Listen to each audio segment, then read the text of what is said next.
Oh, hey, welcome everybody. Welcome to the live chat. Zach, I see you down there. I'll bring you up in just a second. Well, we got 3 people in here so far. How's everybody doing tonight? I need to turn my chat on so I can see what everybody might be saying. There we go. Welcome to Wednesday. Wednesday night with Pink's Garage.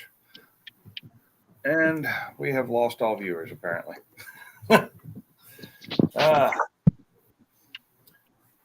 Welcome to Wednesday. It's been kind of a sucky day for me. Stormy. Threw my back out today, and I can barely walk. And so I am not doing what I had planned on doing tonight, which is working on my transmission and my engine. Because I got the parts in I needed, and now I can't do anything because I can barely walk. So, and it's possibly going to rain tonight. And I was putting off mowing until today, and I couldn't do that. So I know I won't be able to do it if it rains tonight. It's going to screw me. I won't be able to get it done anytime soon because my yard is still wet from last Friday. Even with all this heat. They just decided like, oh, it's going to start raining, and now it's just started. Yeah, well, I've got nobody watching tonight. I'll give it a little time. Chill here. Yeah, I tried typing the YouTube tab, and then they did the stupid thing where it says this service is currently unavailable, and that's been doing to me that all week to me, nonstop. I'm like, really? What was that doing that to you? They keep saying the service is currently unavailable. All week it's been doing it. I'm like, what come on. Service? The chat for something with the chat, it doesn't let you type when it does a stupid service error. Yeah. Never had that problem. Yeah. I just updated them today, and it don't seem like they fixed it. It still doesn't. Updated. You must be on a phone or a tablet then. Yeah. The computer doesn't have to update. Not YouTube. It's just. And I do all my work on YouTube mainly on for chats. I do it on the laptop. So I did notice for that countdown that my TV runs about 8 seconds behind the live. So I don't know about my phone because I'm not running it on the live right now, but I use the TV mainly to see chats faster than they show up at StreamYard. So I don't know if anybody's going to show up tonight, but I'll give it time. I'm not going to just shut it off if nobody shows up. So.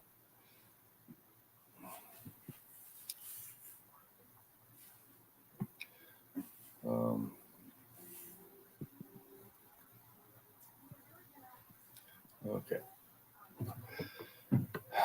Well, so there's 2 people. Hey, if you're in here watching the live stream, go ahead and say hi in the chat, and let's know who's in here.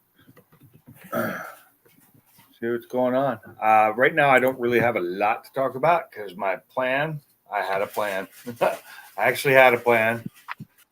Well, Zach, I know you're in here. You don't have to say hello. But there are 2 other people it says watching. I had a plan tonight to do work on my Focus and the engine, and I got the parts in. I got the new bearing in that I needed, the one that I damaged, so I got the replacement in.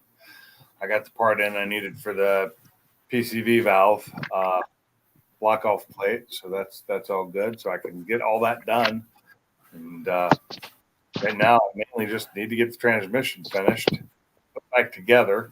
So the only thing it's waiting on was that bearing, and then what's up, Dell?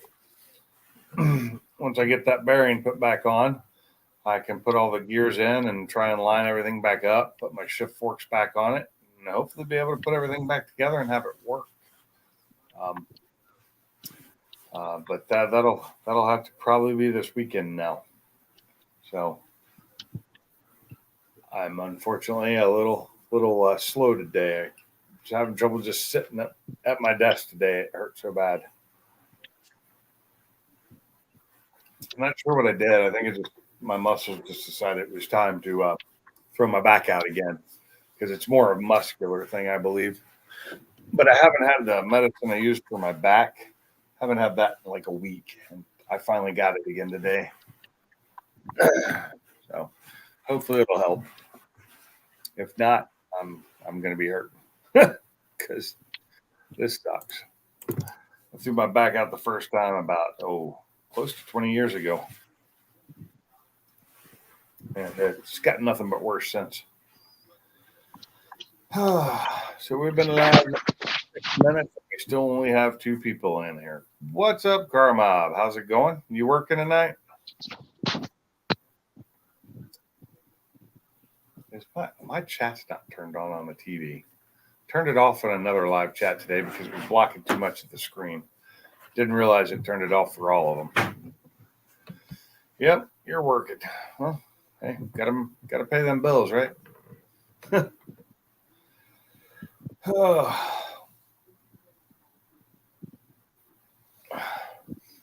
went to work this morning. I stayed there for like 6.5 hours before it got to be too much.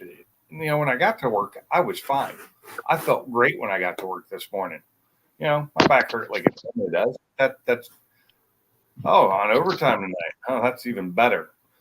But when I got to work, I was fine, and I was sitting there, and I think I got up to get coffee one time, and I felt it, and it just got worse and worse as the day went on.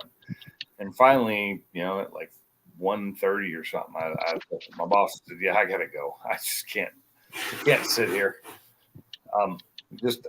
Just doing things, leaning forward and operating my mouse, and because the way I sit at work is different than here. I'm a little bit more relaxed here. But I came home. I went straight to the pharmacy and picked up my meds that they had in finally, and I came home and just laid down for a while. Laid down.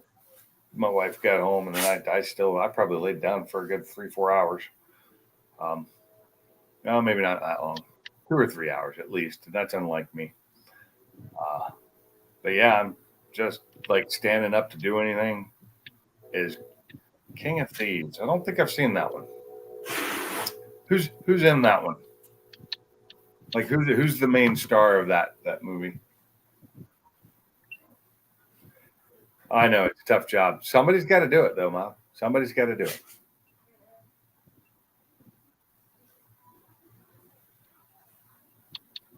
Michael Caine. Okay. I think I know the movie you're talking about now, but I have not seen it. But, you're at work, you're watching a movie, tough job and all, but you can't have a drink. So, which I am having. And it's the end of my Sazerac, so trying to enjoy it slowly, but it's not going to happen. Because I can make an old fashioned with Jameson, but it just doesn't taste the same. So I just drink that straight.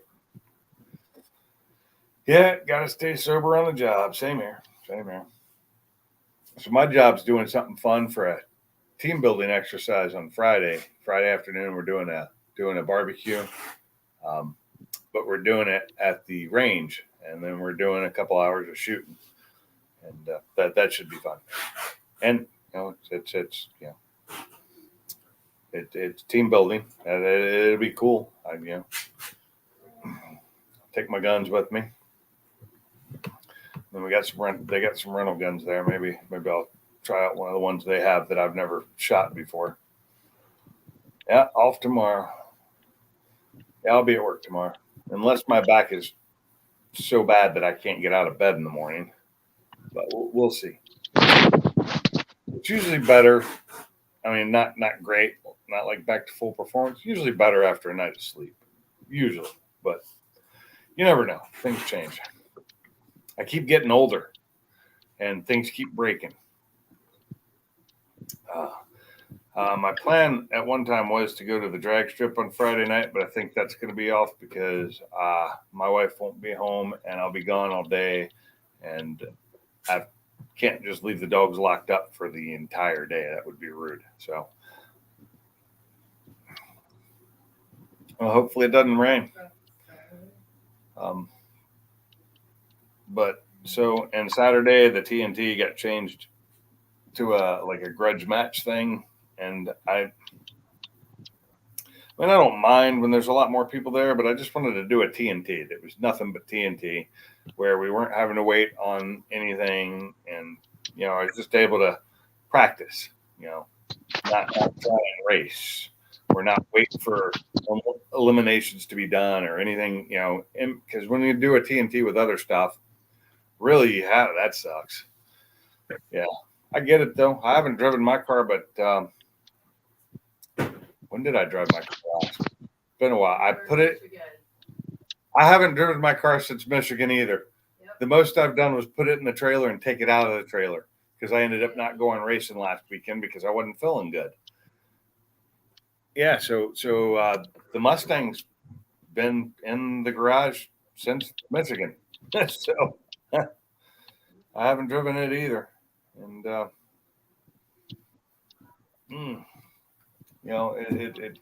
almost took it out for a drive the other night, and I ended up getting busy doing something else, so I didn't. And then I opened up and drank a beer or something. And as soon as I do that, I decide I'm not driving.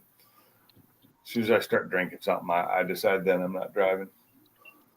So better safe than sorry.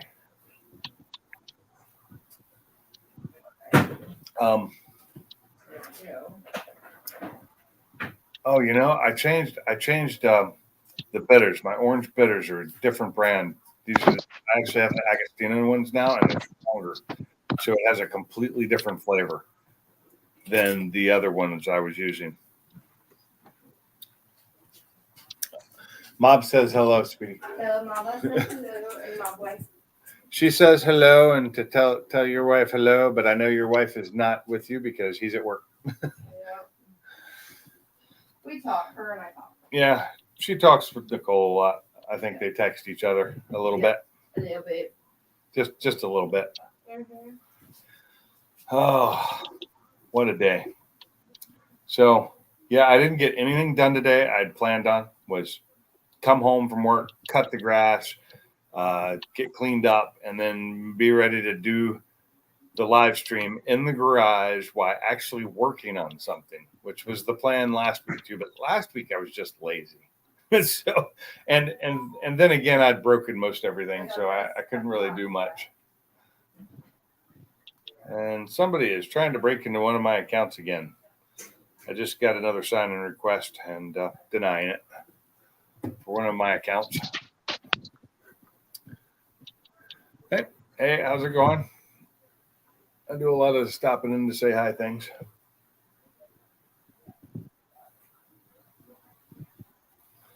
But yeah, so not much car stuff has been going on this week. I mean, I was supposed to go to the drag strip last week and I didn't. I was going to go this week and I may still go on Saturday. It's up in the air. I got to look and see exactly what's going on Saturday because this was another rain check, but I don't remember the original when it was supposed to happen. I thought it may have been from last year. Who knows? But let's see. What have they decided? Yeah, so it's this. What is it? This weekend? Test and Tune Friday, and then Saturday the reschedule of the Grudge Fest Streetcar Shootout Saturday. Okay, and I'm not sure what all that entails. I may do the streetcar shootout. Who knows?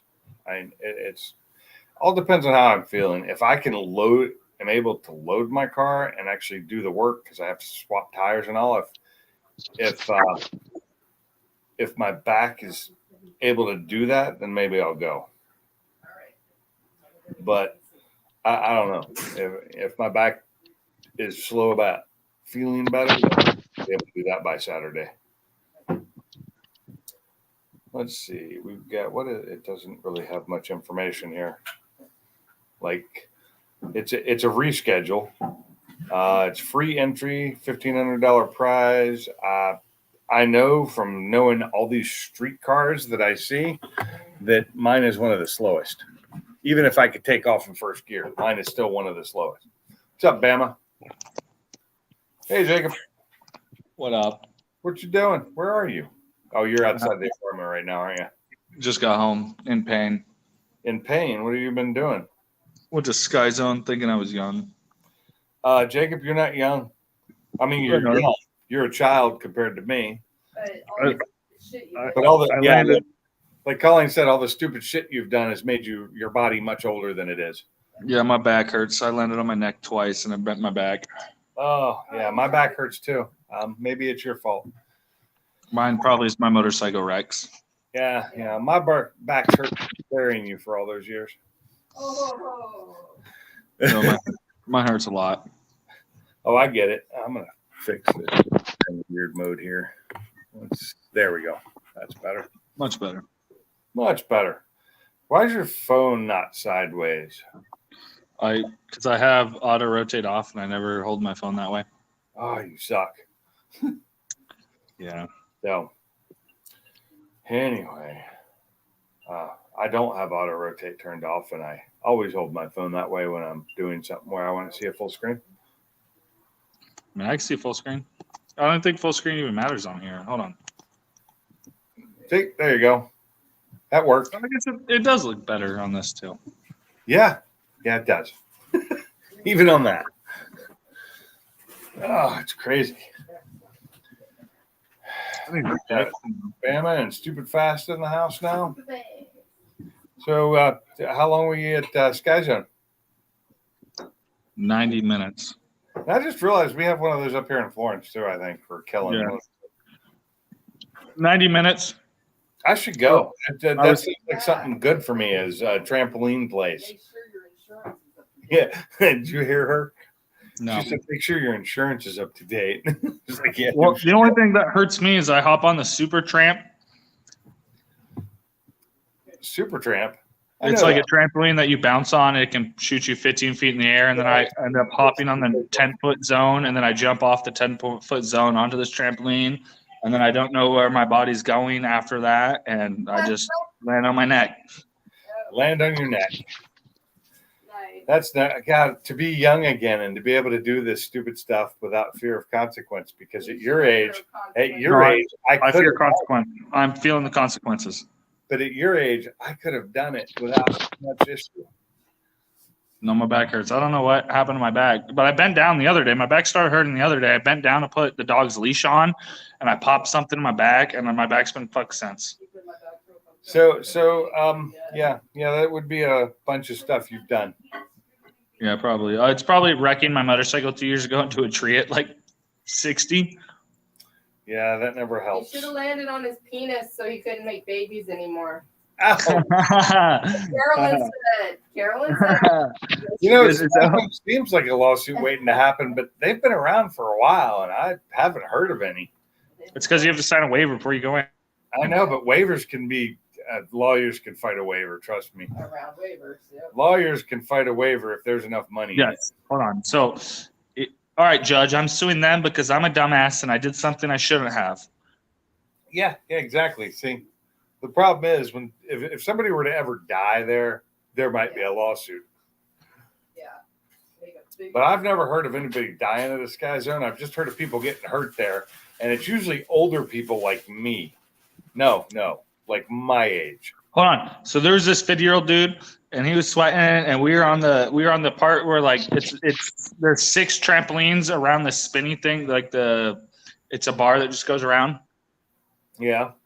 He was outdoing me, bro, and he's like, "How young are you? How am I outdoing you?" And I was like, "Because I smoke cigarettes." I smoke and I don't take care of myself, and I'm a crazy kid. Yeah, but I got a job though. I start Monday. So I wish I could have been there and videoed it. That would have been more Oh, fun. Haley got the second time of me landing on my neck on video. Well, I just wish I could have gotten it. That'd been great for TikTok or something. Yeah. Oh, and I got some rug burn all over my You got some, elbow. Shit. trampoline, bro. Rug burn. Oh, well, that's rug because the first time I hopped on it, I flew so hard when I landed on my neck, it wasn't even on the trampoline. It was on the plywood next to the trampoline. Well, that's not good. Yeah. So I may or may not be going to the drag strip this weekend too, Jacob. So, but I got the bearing in. I can finish my transmission now. I think I'm busy this weekend. Yeah. Yeah. It don't I've matter. now gotten 4 cars in this parking lot running. Good. Too Yeah. bad none of them are yours. Yeah, no, I'm gonna get a bike first. Don't do it. Get a bike. Everybody tell a bicycle. Yeah, that's fine. Oh, a motorcycle. Yeah, that's just crazy. I think I I'm gonna get an R. I'll start out with an R6, then I'll eventually upgrade to an R1. Yeah, it hurts me too, stupid fast. It really does. My back's already hurting, and hearing him talk about that, my neck just went Oh yeah, stand up hurts. I mean, I never would have thought of a place like Sky Zone when I was a kid, and we had the round trampolines that you'd land on the springs or on the bar, because we didn't have the cages they have around them now for kids. We didn't have the pads that go over the springs. Well, what happened was, And we used to wrestle on those. what happened was Mariah, my niece, went to go stay the night at her friend's house, and she's like, Jacob, I'm gonna have a funner night than you. And I was like, funner's not a word. She's like, well, our night's gonna be better. And I was like, no, me and Hunter are gonna have a better night. She's like, no, you guys won't. And when I got back to the house, I looked at Hunter, I was like, we're going to Sky Zone. Uh-huh. And then I brought Haley too, who is 30 and has a bad knee. She popped her knee out of place. Yeah, see, that's not smart. Oh, I still have a sprained ankle. My ankle was probably 3 times old fat. people. You're gonna kill people. Quit taking old people to have fun. Well, you see that ankle? Yeah, I see both of them. And regular. Yeah. I sprained my ankle the other day. Mm-hmm. Embarrassing on how I sprained it too. Got some skinny ass white legs. Yeah. I was in a bunk bed and I rolled off the bed in my sleep and my ankle got caught in the ladder when I rolled off. So I woke up just spraining my ankle. That's why I don't sleep on the top bunk ever. That was the bottom bunk where the ladder goes across. That's horrible. It was bad. Got Air. I've never heard of them. I've heard of Sky Zone. They have Sky Zone in Washington too, don't they? But now I'm back. We fixed this. I can't read. No, that doesn't fix it. Is it green? Is that green label? Yeah. Green label, it's rye, Jack. Yeah, I know what it is, but I still don't think it's that good compared to a lot of others. Oh, I'll drink it, but it's not It's my cheap. first choice. I was surprised how cheap Sazerac was. This was, I think, 22 before tax and like 28 after. So it's about within $3. But actually, no, I think what I think of Sky Zone in Washington, that was the fake. Washington, they've Defy. What is it? Defy or Catapult. They have 2 different ones around where you came from. Yeah, they've got a Sky Zone too, but that's the parachute fake jumping place. No, that's I Fly. Oh, I Fly. Sounds about the same. Okay. I've been there too.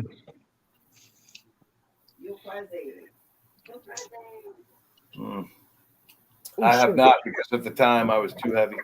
They had a weight limit. It was below me. It was like 250 pounds, and I was like 260.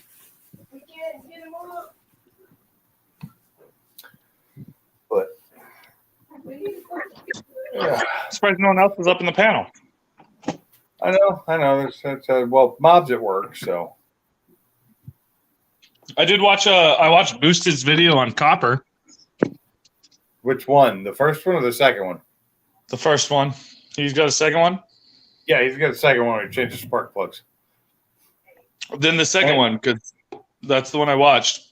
The first one's the one where he brings it home. Oh, I didn't watch that one, but I watched the second one. Yeah. I was sitting there the whole time telling him how many different, easier ways there were to get to those spark plugs. Oh, my phone froze.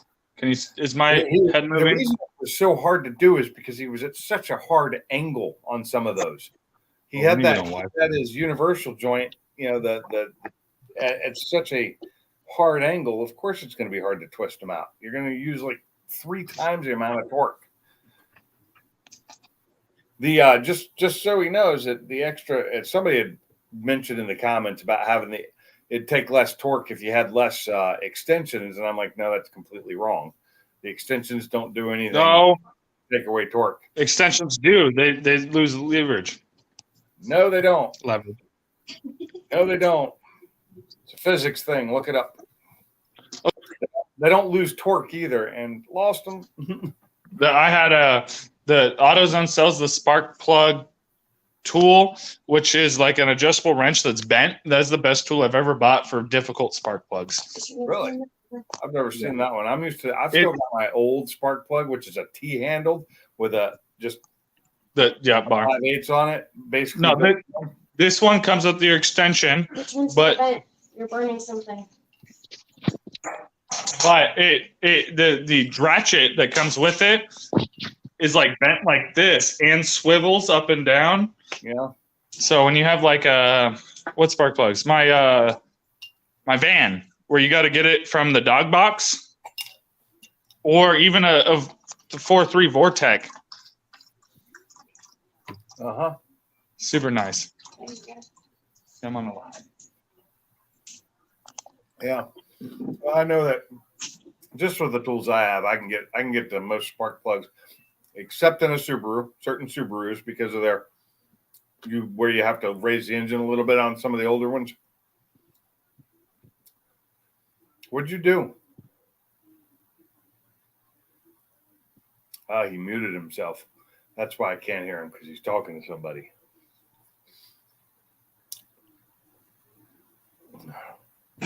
No, she's telling me that you're right with no matter the height, leverage doesn't matter because I just watched you kill yourself and you're taller. I've got the video.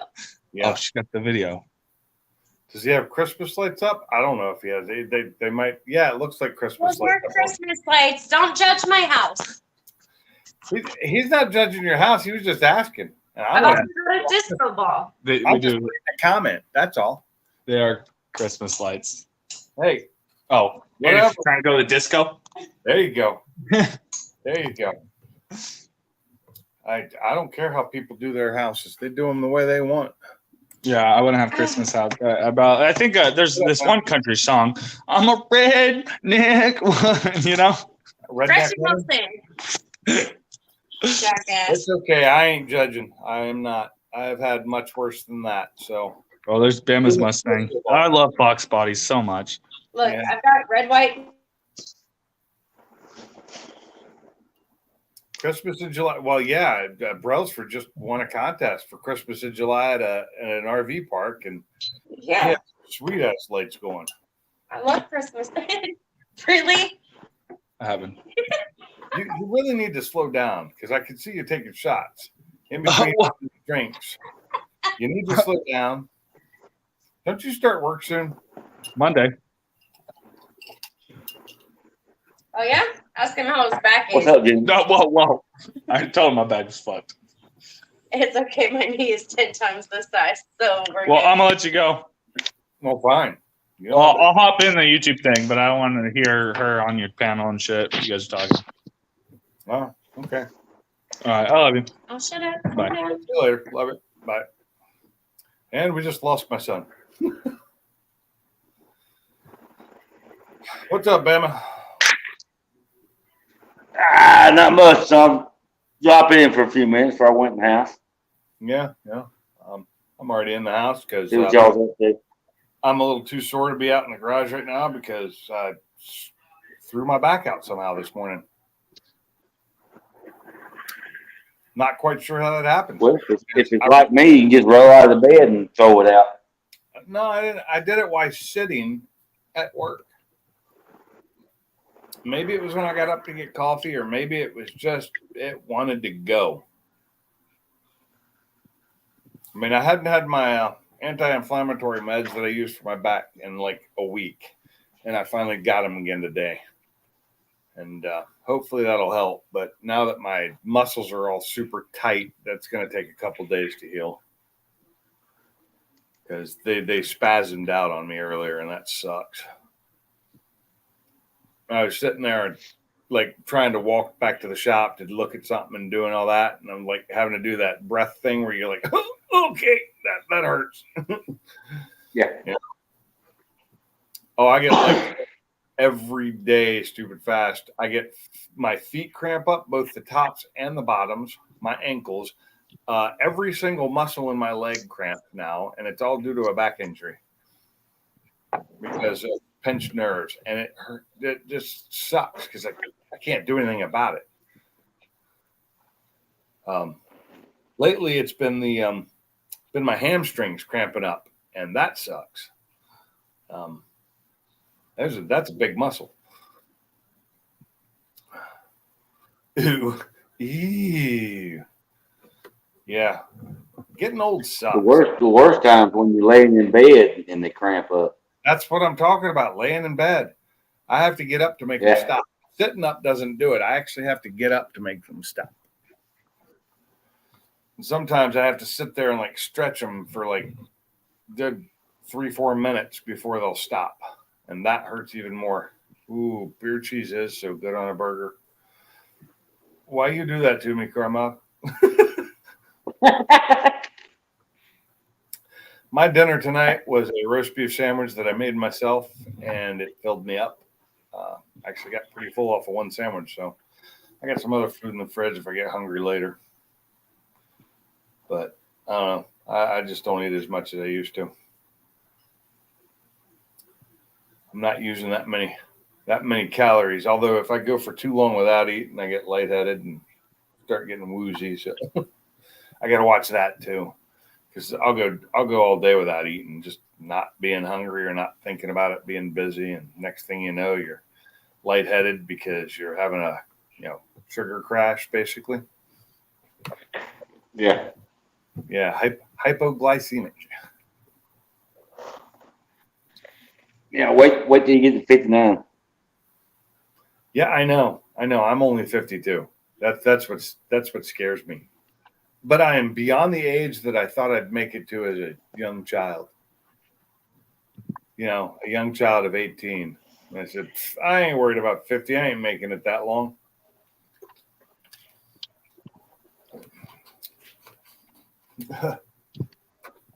Surprise, surprise, I made it. Maybe my body's trying to tell me I shouldn't have. Oh, 87 Turbo T-Bird for my drag pack. I said no.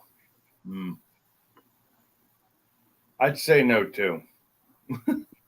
Just because I didn't like the late 80s T-Birds that much.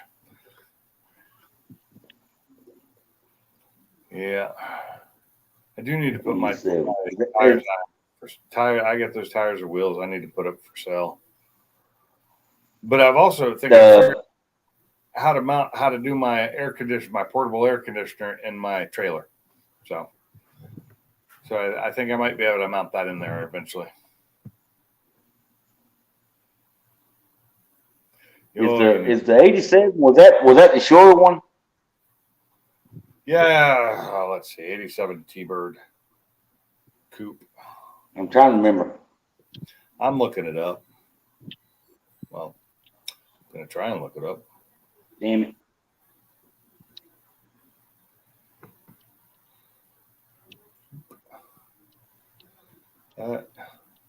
What do I get? 87 V T-Bird? Come on.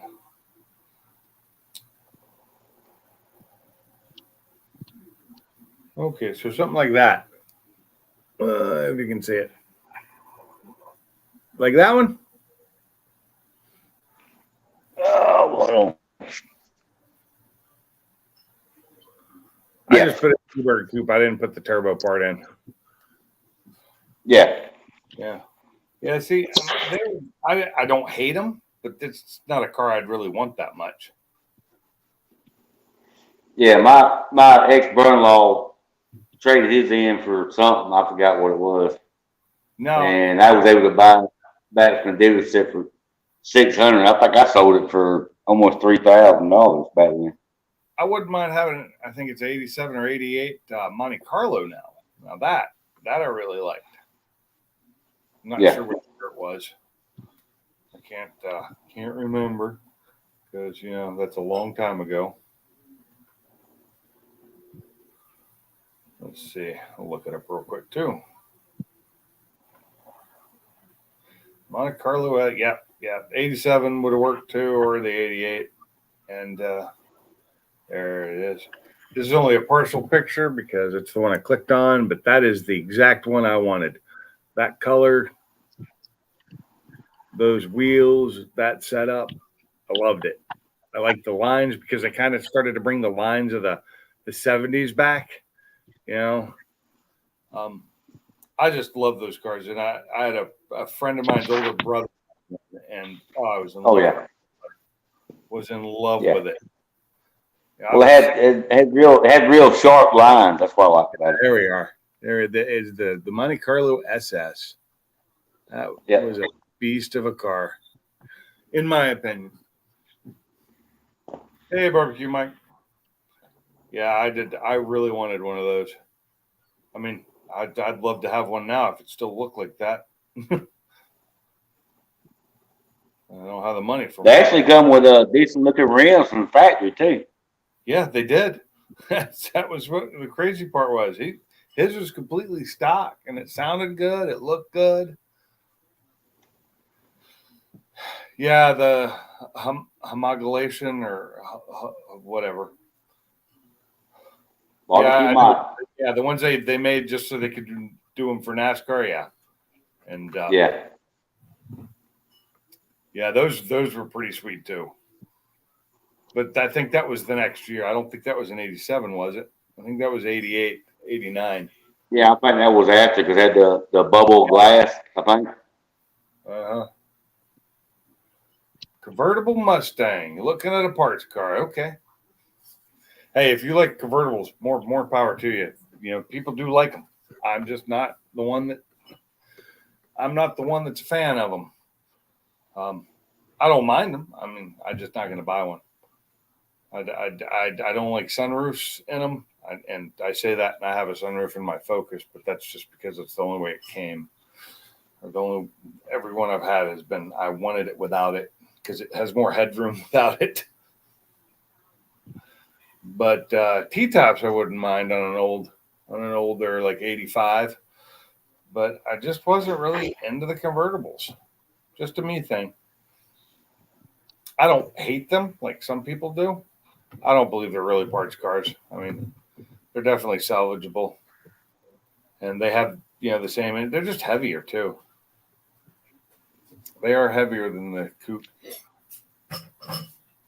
Ooh, now you got my Somebody gave me when I work on. I love blue though. So blue cars are my favorite. Crazy, isn't it?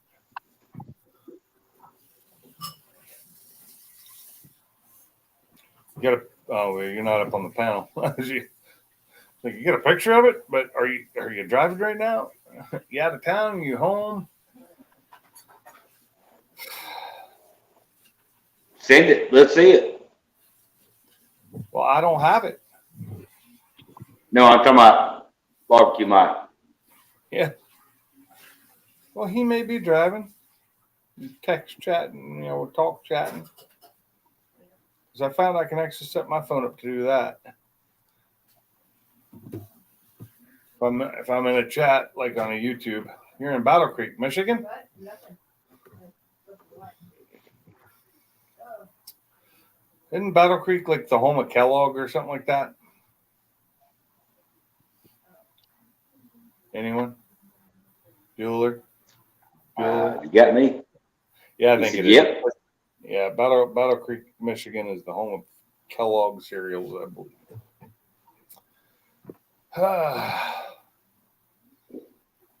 Yep, and there's the confirmation. Thank you, Mike. Appreciate that. I was trying to remember. I don't remember words like grill because I couldn't think of that word last week because it just escaped me. I couldn't think of it. But I can remember that Kellogg cereals is from Battle Creek, Michigan. And I like Post better than most Kellogg's, so crazy.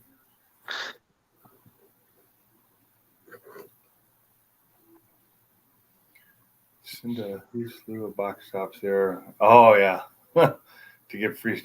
Yeah, I did too. That's probably why I remember. Because my mom would make me fill out the envelope. She'd make me write it.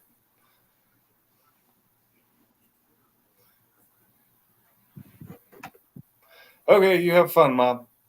I'm not sure how long I'm going to run this. It's only been 40 minutes now, but I am really running out of things to talk about.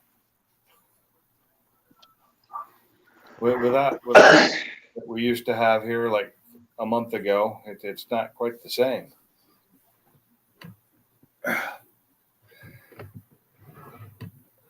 And unless I've actually had something I've done this week, I just don't have anything to talk about, especially car related. Like I got parts. I have the parts I need. Just can't do the work right now. I can understand that, Pink. Back then, everything was slow, stupid, fast. But yeah, you'd send off those box tops, and you'd be lucky if you got it within 6 months. And there's remember the X-ray glasses, stuff like that. Those were things you bought though, off of the back of comic books or stuff like that. But yeah, free stuff from cereal boxes took forever to get. And it was almost always a disappointment when you got it. Yeah. They made it look so cool on the cereal box and everywhere else, but Well, I can say that I got another distributor coming for the 93 Friday. It's supposed to be in today, but I guess Friday it's going to come in. Yeah. I had something that was supposed to be here on tomorrow, and it's not going to be here until Friday now. And it was a gift from my wife, and she won't be here by Friday. It's supposed to be here by tomorrow. Damn it. Well, I believe the PIP is what's messing with my damn cold start on the Mustang. Oh, really? Yeah, Yep. I jumped on Neil's live stream, and I asked him, and I just said, is it TFI that controls it or the ECU, whatever? He said no. He just said straight up, it's going to be the PIP, and I was like, son of a bitch. So this will be the 4th distributor. 4th. Nah, that just seems like something else is wrong if you've gone through that many distributors.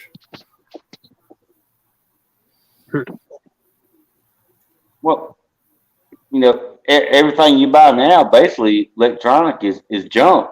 Yeah, I know. It's a lot of junk out there. Oh, what was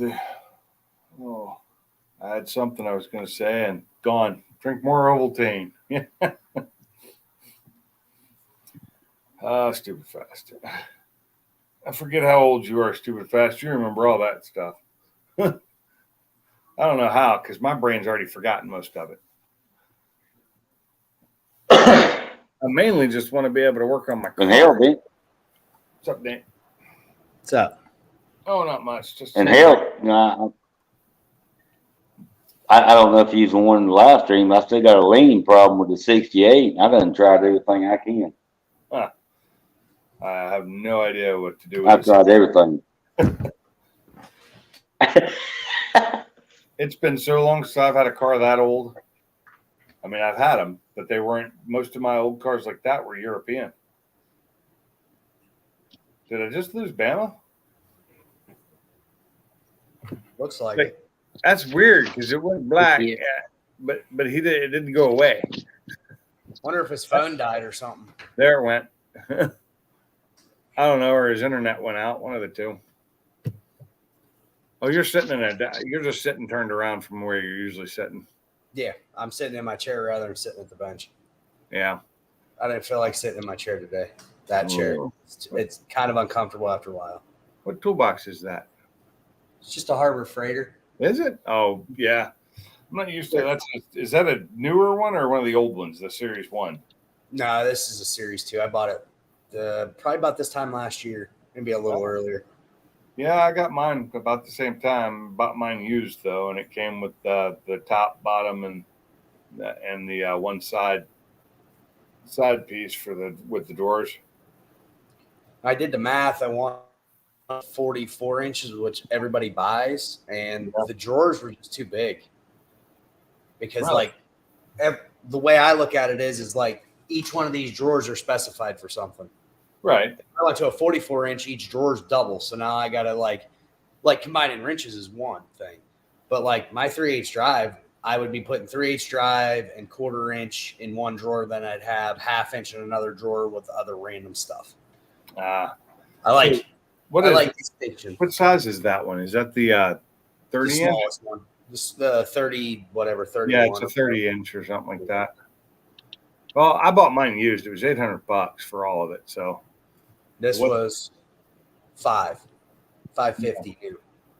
yeah, but mine is the 42 inch. Here's the bigger one, yeah. Yeah, but I needed it, and I've got that one, and then I've got my 72 inch Husky, and then I've got my Series 1 42 inch that I used to have at work, and they're all full. Well, the big one's still not full, but I'm thinking of consolidating from my old 42 into it, Yeah. getting rid of some stuff that's just doesn't work anymore, or I don't ever use ever. Yes, I do. I do, stupid fast. I watch Star Trek Strange New. I watch every Star Trek because, even the bad ones. I even watch the bad ones. My favorite so far has been, to this date, was probably the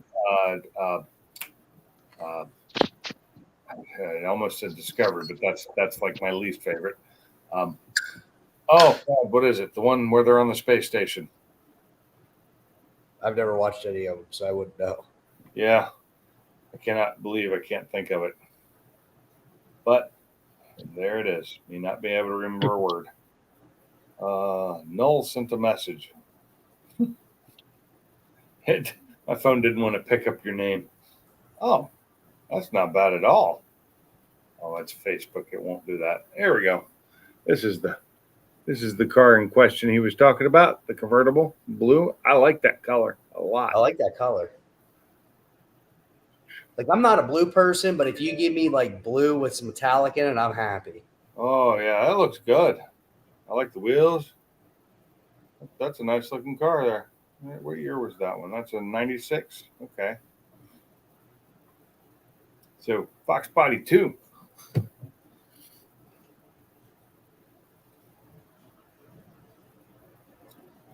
Yeah. So See, what those- happened to you today? I didn't mind the convertibles in those as much as the Fox bodies.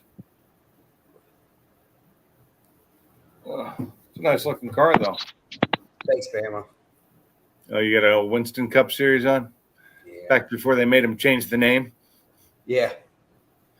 I remember when we watched. It was Marlboro was a huge advertiser and Winston Cup series, and that's all gone now because it's bad for people. And So at North Wilkesboro, it was cool because they did. We were camped next to the guy. He was working for RJ Reynolds. yeah, He was a marketer. And I said, "What are you guys doing here? Because it's not the Winston Cup series anymore." And he says, "We've teamed up with a local, what was it, distillery, and they were doing dollar Winstons again for the weekend, really. like they used to do back in the day. So Uh-huh. you were allowed 1 pack a day for every day that they were doing it. So Yeah, but back in the day, they used to do them for less than 50 cents. yeah, In my day. yeah, Back in my day, they did them for real cheap. But I went down to Rocky. I lived in a place where Rockingham International Dragway was. Yep. Rock, and then Rockingham Speedway, which Speedway. was the NASCAR track back then. It is not anymore. I think maybe they ran the trucks on it for a couple of years. I don't think they do anything there now because it was such a short track with such limited seating. And once they started getting popular, NASCAR started getting popular, it wasn't big enough for them. So Well, it wasn't even so much that. It was they were wanting to take it out of the southeast and make it go west. So yeah, well, like North Wilkesboro went away because of Texas and New Hampshire, and then Rockingham went away because of Charlotte being there. And a Charlotte couple had been there the whole time. Yeah, Because I'd watch the Charlotte races on TV and watch the Rockingham races local. I'd go to the track because I used to get it for free. I never had to pay to go. yeah. I want Rockingham to come back. I love that track. It was a great short track. It's like 2/3 of a mile. was a great short track. It was fun. Had a blast there many times. But, that all went away. But it was all Winston Cup back then, Yep. And that was a huge series. So like they brought Borough because the people that own Charlotte and a bunch of other tracks, his son took over. So he's realized that short track racing's coming back. Everybody wants short tracks and road courses and not these 1.5 miles that are boring to watch. You mean this? How Well, about that? that's about it. So North Carolina, the reason why they even were able to do it was they gave the governor got under the American Rescue Plan $21 million to invest. I'll be in a second. To invest into infrastructure, I guess, or basically do whatever you want with it. Right. So the people at SMI that own Charlotte put it in North Wilkesboro, and then the guy that owns Rockingham, they repaved Rockingham Yeah, I heard. last year, and they were doing stuff on it. And there's been talk of them bringing it back. Yeah, well, I know they did that for a little while. They did the trucks there, the stadium trucks. Yep. There, and then they I think they built a dirt track right next to it years ago, years ago. And it wasn't an oval though. It was like an off-road track. Yeah. I don't know if that's still there or not. I haven't been to the track since. I think the last time I went to that track was 1990, maybe 89. I'll be right back. Yeah. Oh. The OJ trial, Rockingham. But OJ was in California.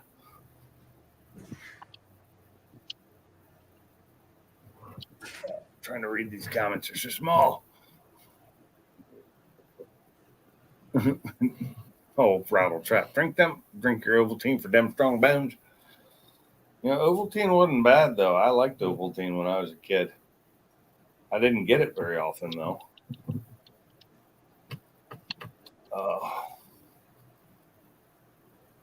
Yeah, I miss watching the old race. I miss watching the 70s stock car racing from NASCAR. That's when I really liked the 70s, early 80s.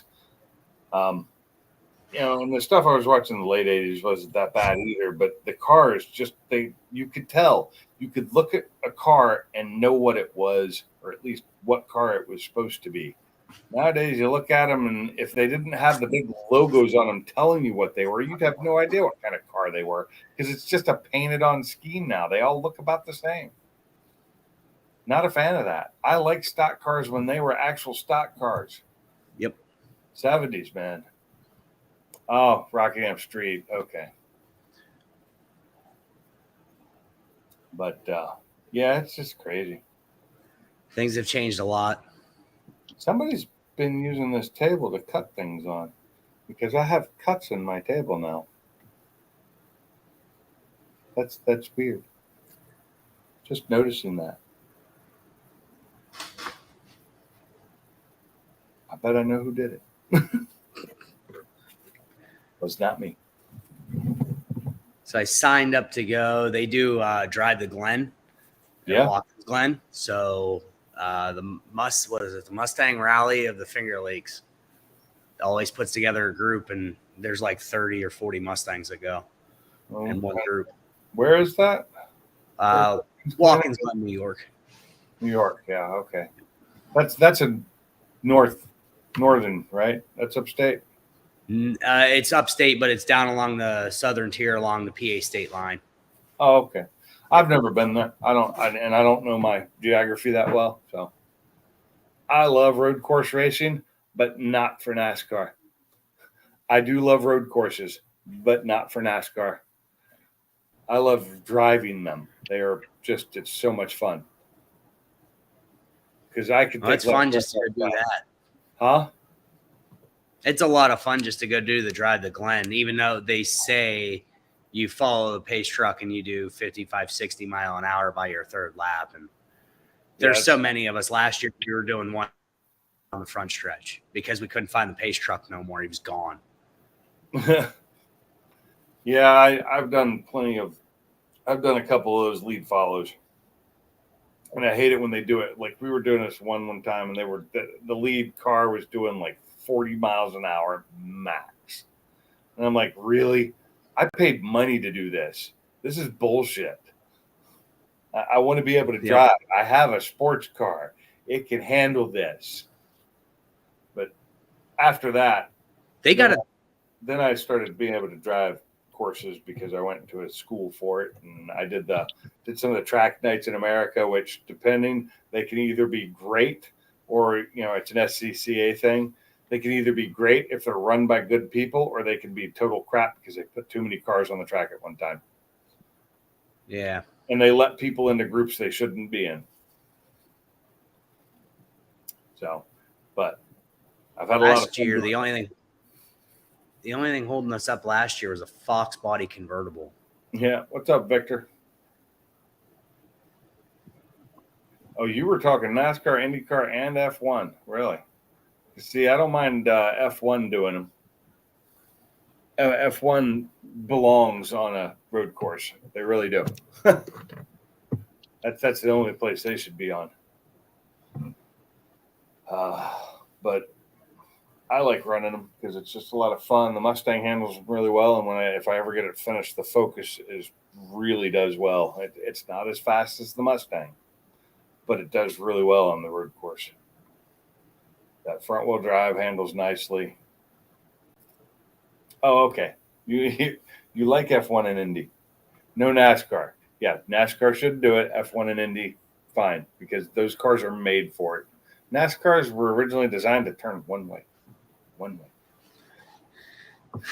Like, looking back, like I'm watching the 92 season right now, and this either like Sonoma or Sears Point out in California, that was actually really cool to watch back in the day. To watch it now, it's a snooze fest. There was some strategy to it last year, and the cars gave up. The cars don't give up no more. That's the problem. Goodyear made a tire that never wears out, and that's drivers complain about. They're like, the tires never give up, and the motors never give up, and the transmissions never give up. Nothing gives up anymore. So there's no strategy to it. Just it's basically turned into a demo derby. First one to the finish line wins because everybody's gonna make it there. And it's gotten sad. The biggest thing that I've seen in recent years was the dude that ran his car to the wall to be able to fly around the corner faster. Oh yeah, Ross Chastain. Yeah, thank you. And that was awesome. I thought that was great. I wish I'd seen it live. If you've seen it live, it was just as crazy. Like they showed the leader crossing this checker, and literally, I thought NBC screwed up the footage and somehow fast forwarded some of it. Yeah. And they thought the same thing up in the booth. Like it took everybody like 2 or 3 minutes to realize that really happened. What's up, Fat Boy Fox? Yeah, it was crazy. It was actually pretty crazy. And if you haven't seen it, go look it up. The video's out there. And I just think it would have been great to see that live. It just, people made fun of that a lot. and even Cletus tried to have fun with it by trying to put those rollers on the side of the car. That didn't last. It burned those rollers up so quickly. Well, they showed. Well, it was a definite testament to how these new cars are built because they said, they got composite bodies. They're not steel anymore. They have the 18-inch wheel with the single lug in the center like a Porsche. Right. And basically, when you looked at the wheel, you could see the wheel took all the blow. Back in the day, the old tires that were 15s with the bulge on the side, it'd blow the tire out almost instantly. Oh, yeah. Because it bulged so much. The center lock was destroyed. Like the center lock, it was just ripped. Do you know how much those center locks cost? I'm sure they're really expensive. Yeah, they are. 600 foot-pounds to lock those in. Yep. And their gun does it instantly. Yeah, the gun they use. Donut shows all the prices for it. They show a cheap one versus the good ones and how well they work. And Donut did a good video on that. But yeah, it's crazy how expensive they are. But that's just that. It takes all even the pit stops. It takes it all out because it used to be each wheel, and now it's ain't done. I'm like, really? Come on. Well, the reason why even if they have to, and they don't even have to fuel up that often anymore either. No. I mean, it's taken all the skill and it's taken it away. It's just they need to make these cars more like a stock car. Well, push. what it is the teams kept advancing and advancing and evolution. There's always advancement. Somebody's always going to find an advantage until somebody says you can't do that. It was to the point that there was 2 or 3 teams investing, they said, over $1 million in air gun development.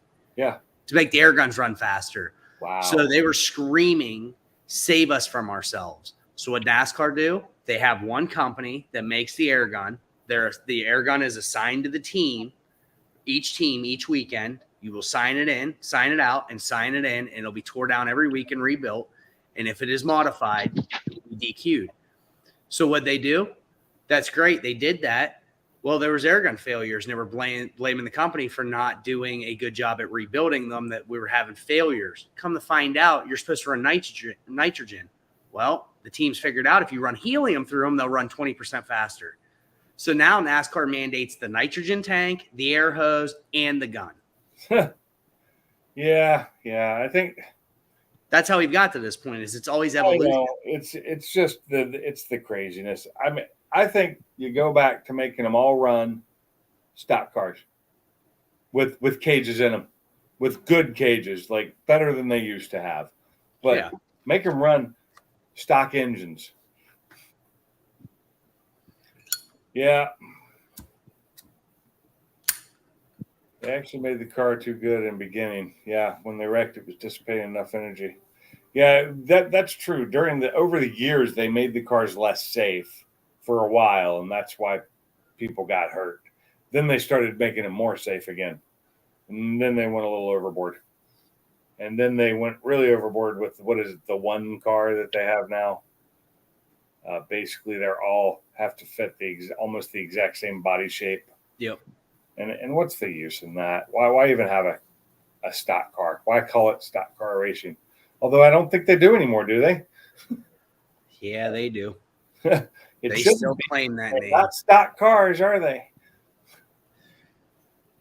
I guess compared to other forms of motorsport, yes. I guess. Probably most stock. Yeah, the most non-stock stock there is. Yes. Well, if that's a stock car, why don't I have one? The only thing you ever hear about is the front ends between GM, Chevy, Ford, and Toyota. Those are the only things you really hear about being different. Yeah. It's because the Chevys have a point more. They do actually put a point on the front of them because the Camaro has a point on the front of them versus a Ford's a flat. You'll hear that a lot at drafting tracks like Talladega and Daytona. Anybody that drives a Chevy, nobody ever wants to team up with them because of the point. As soon as you get off center of that point, it shoves their cars around because they're so aero dependent versus a Ford will just run into you like a plow and shove you the whole way. And it won't spin people out. Well, That's drive a the Ford. only thing you ever hear about. Everything else is exactly the same. Drive a Ford. That's all I got to say. Drive a Ford. Push some slow cars out of your way. It's got to the point if you blow all 4 tires, they can't drive back to the pits because the cars won't make it. They're sitting so low to the ground. Yeah. They were Well, having they a used problem to be able with to. Pocono this weekend. Did it? Yeah, they had a really bad. Like if you blew 2 tires, the start with this new car, it wouldn't move. Oh God. They would have to go get the wrecker and drag you back to your pits and put all 4 tires on you. You'd end up 5 laps down before you even got to put new tires on your car. Wow. They've That's got it to where 3 to 4 of them have to blow now. But like Pocono's a relatively flat track, and nobody could drive their car back last weekend. They were towing them backwards, beating the driver to death. The poor tow truck driver's got to be beat to death. Well, that's the thing, yeah. So One of the drivers said, wouldn't it be simple? We have a truck that comes pick us up. Why don't you just bring us tires so we can at least get back to our pits and save us laps and save your trucks and drivers from being beat to death? Yeah. Nah. Gotta make something hard. Don't blow your tires. Yeah. How are they blowing their tires? Spin out, lock down the brakes, Oh, flat spot them, and then they blow out. yeah. I can see that. Oh. I need to get another drink. All I got left is water. Well, that's no good. Water will kill you. Ah. My son's favorite saying when he was when I used to tell him to drink water, he's like, I don't drink water. Fish pee in it. Good point. That's funny. But yeah, I drink water all the damn time. And there's water in my beer. There's water in my coffee. There's water in the Pepsi. Water in my alcohol. Huh? There's water by Pepsi. Yeah, yeah. See, it's all based on water. Yep. And what other liquid would you drink that's not water? True. No such water. thing. Everything's based off water. Yeah. I don't know. Honey's not really based off of it. It's kind of a liquid, but I wouldn't really drink it. I was gonna say I wouldn't drink that. That would not be refreshing on a hot day. No, no. That'd be good on Bob Evans biscuits in like December. God, I haven't had one of those in forever. Don't make me hungry. I already ate. So, yeah, NASCAR is just, I mean, I guess I just want nostalgia of the old NASCAR races back. I mean, I still remember the cars in my head and the old movies. What was it? What was that one movie with Kenny Rogers? Six Pack or something like that? I think there was. Yeah, I think that was. I've never watched it, but that was it because he was a NASCAR driver, and you know, that was a NASCAR car back then. Yep. It's not as fun as I remember. And you're right. The big tracks are cool for when they're flying because they're moving fast, but they're boring, and there's too much space and separation. The small track, keep them together, keep it to where there's probably going to be a little bit of bumping. Believe it or not, this new car is actually the worst car for short track racing. Really? Everybody this entire year has been screaming because no one can pass unless you. In these cars, you can hit people and they don't spin out on a short track. Like you got to completely flat out run them over to get them out of the way. So you can't pass. They're all almost equally matched. I seen Hendrick's museum had used tires for sale. They're running a 365 wide tire. What? In all fours. 365. 365, I think 365, 25, 18. So low profile. Yeah, they're lower. They got some 25 on a 365 isn't super low because 25% of 365. Yes, that's why I think it is because they're still this tall. Yeah, that's the way the numbers work. The first number is the millimeters across. Wide. The second number is the percentage of the height. Yep. The percentage of the width is the height, and the third number is your rim. A lot of people don't. Yeah. I do. You guys, a lot of people here know that, but not a lot of people in life know that. No, I've known that for years. I was just guessing when I used to actually work in tires. It was the first job out of the Army. I retreaded semi tires, which run off a different specs even still. They have some that are spec like that, but a lot of them have just weird, and they're big tires. I don't remember the numbers on them, but they have these one big tire that I hated stacking those sumbitches when we were done with them because they were so big. They were like this wide and tall, like super tall and wide. And I hated stacking those because they weighed a ton. They're probably what are super singles now for semis. They're rather than having duals, you had one big wide one. Yeah, these were what were these going? I don't remember what they were for even. But I just know I hated stacking them. I hated dealing with them. And one time we had a whole run of them. We had like two complete ovens full of that one type of tire, and I had to stack all of them after we were done inspecting. So what exactly is the process, or at least when you did it, of retreading tires? How did that work? Not much different. So the first thing that happens is my first job there was somebody goes through the tire and picks out rocks and nails and anything stuck in the tire so it won't damage the blades on the cutters. Okay. So the next process, it goes on this machine with a bunch of saw blades on it that strips the old, it just basically saw blades going this way, the tire rotating this way, and it just strips the rubber off down to the belts almost. Not quite, leaves a little. Then the next day it gets glued, and then you put the wrap around it and you tape it on. Then it gets ballooned, so you bag it and fill that with air, and then or not fill it with air. You suck a vacuum down. Sorry, it's fully bagged in rubber bags, and then you suck a vacuum down on it, and then you throw it in a big oven they just slide in, and you put them in this big round oven. Close the door, and when they come out, the heat has made the vacuum expand, so they balloon up. The not the tires, the bags bag. balloon up around them, and they get heated, and then when they come through, they go through an inspection after they're all unbagged and rolled over, and then the inspectors go through them, and you take lights to we would put them on a thing that we foot pedal controlled to spin them.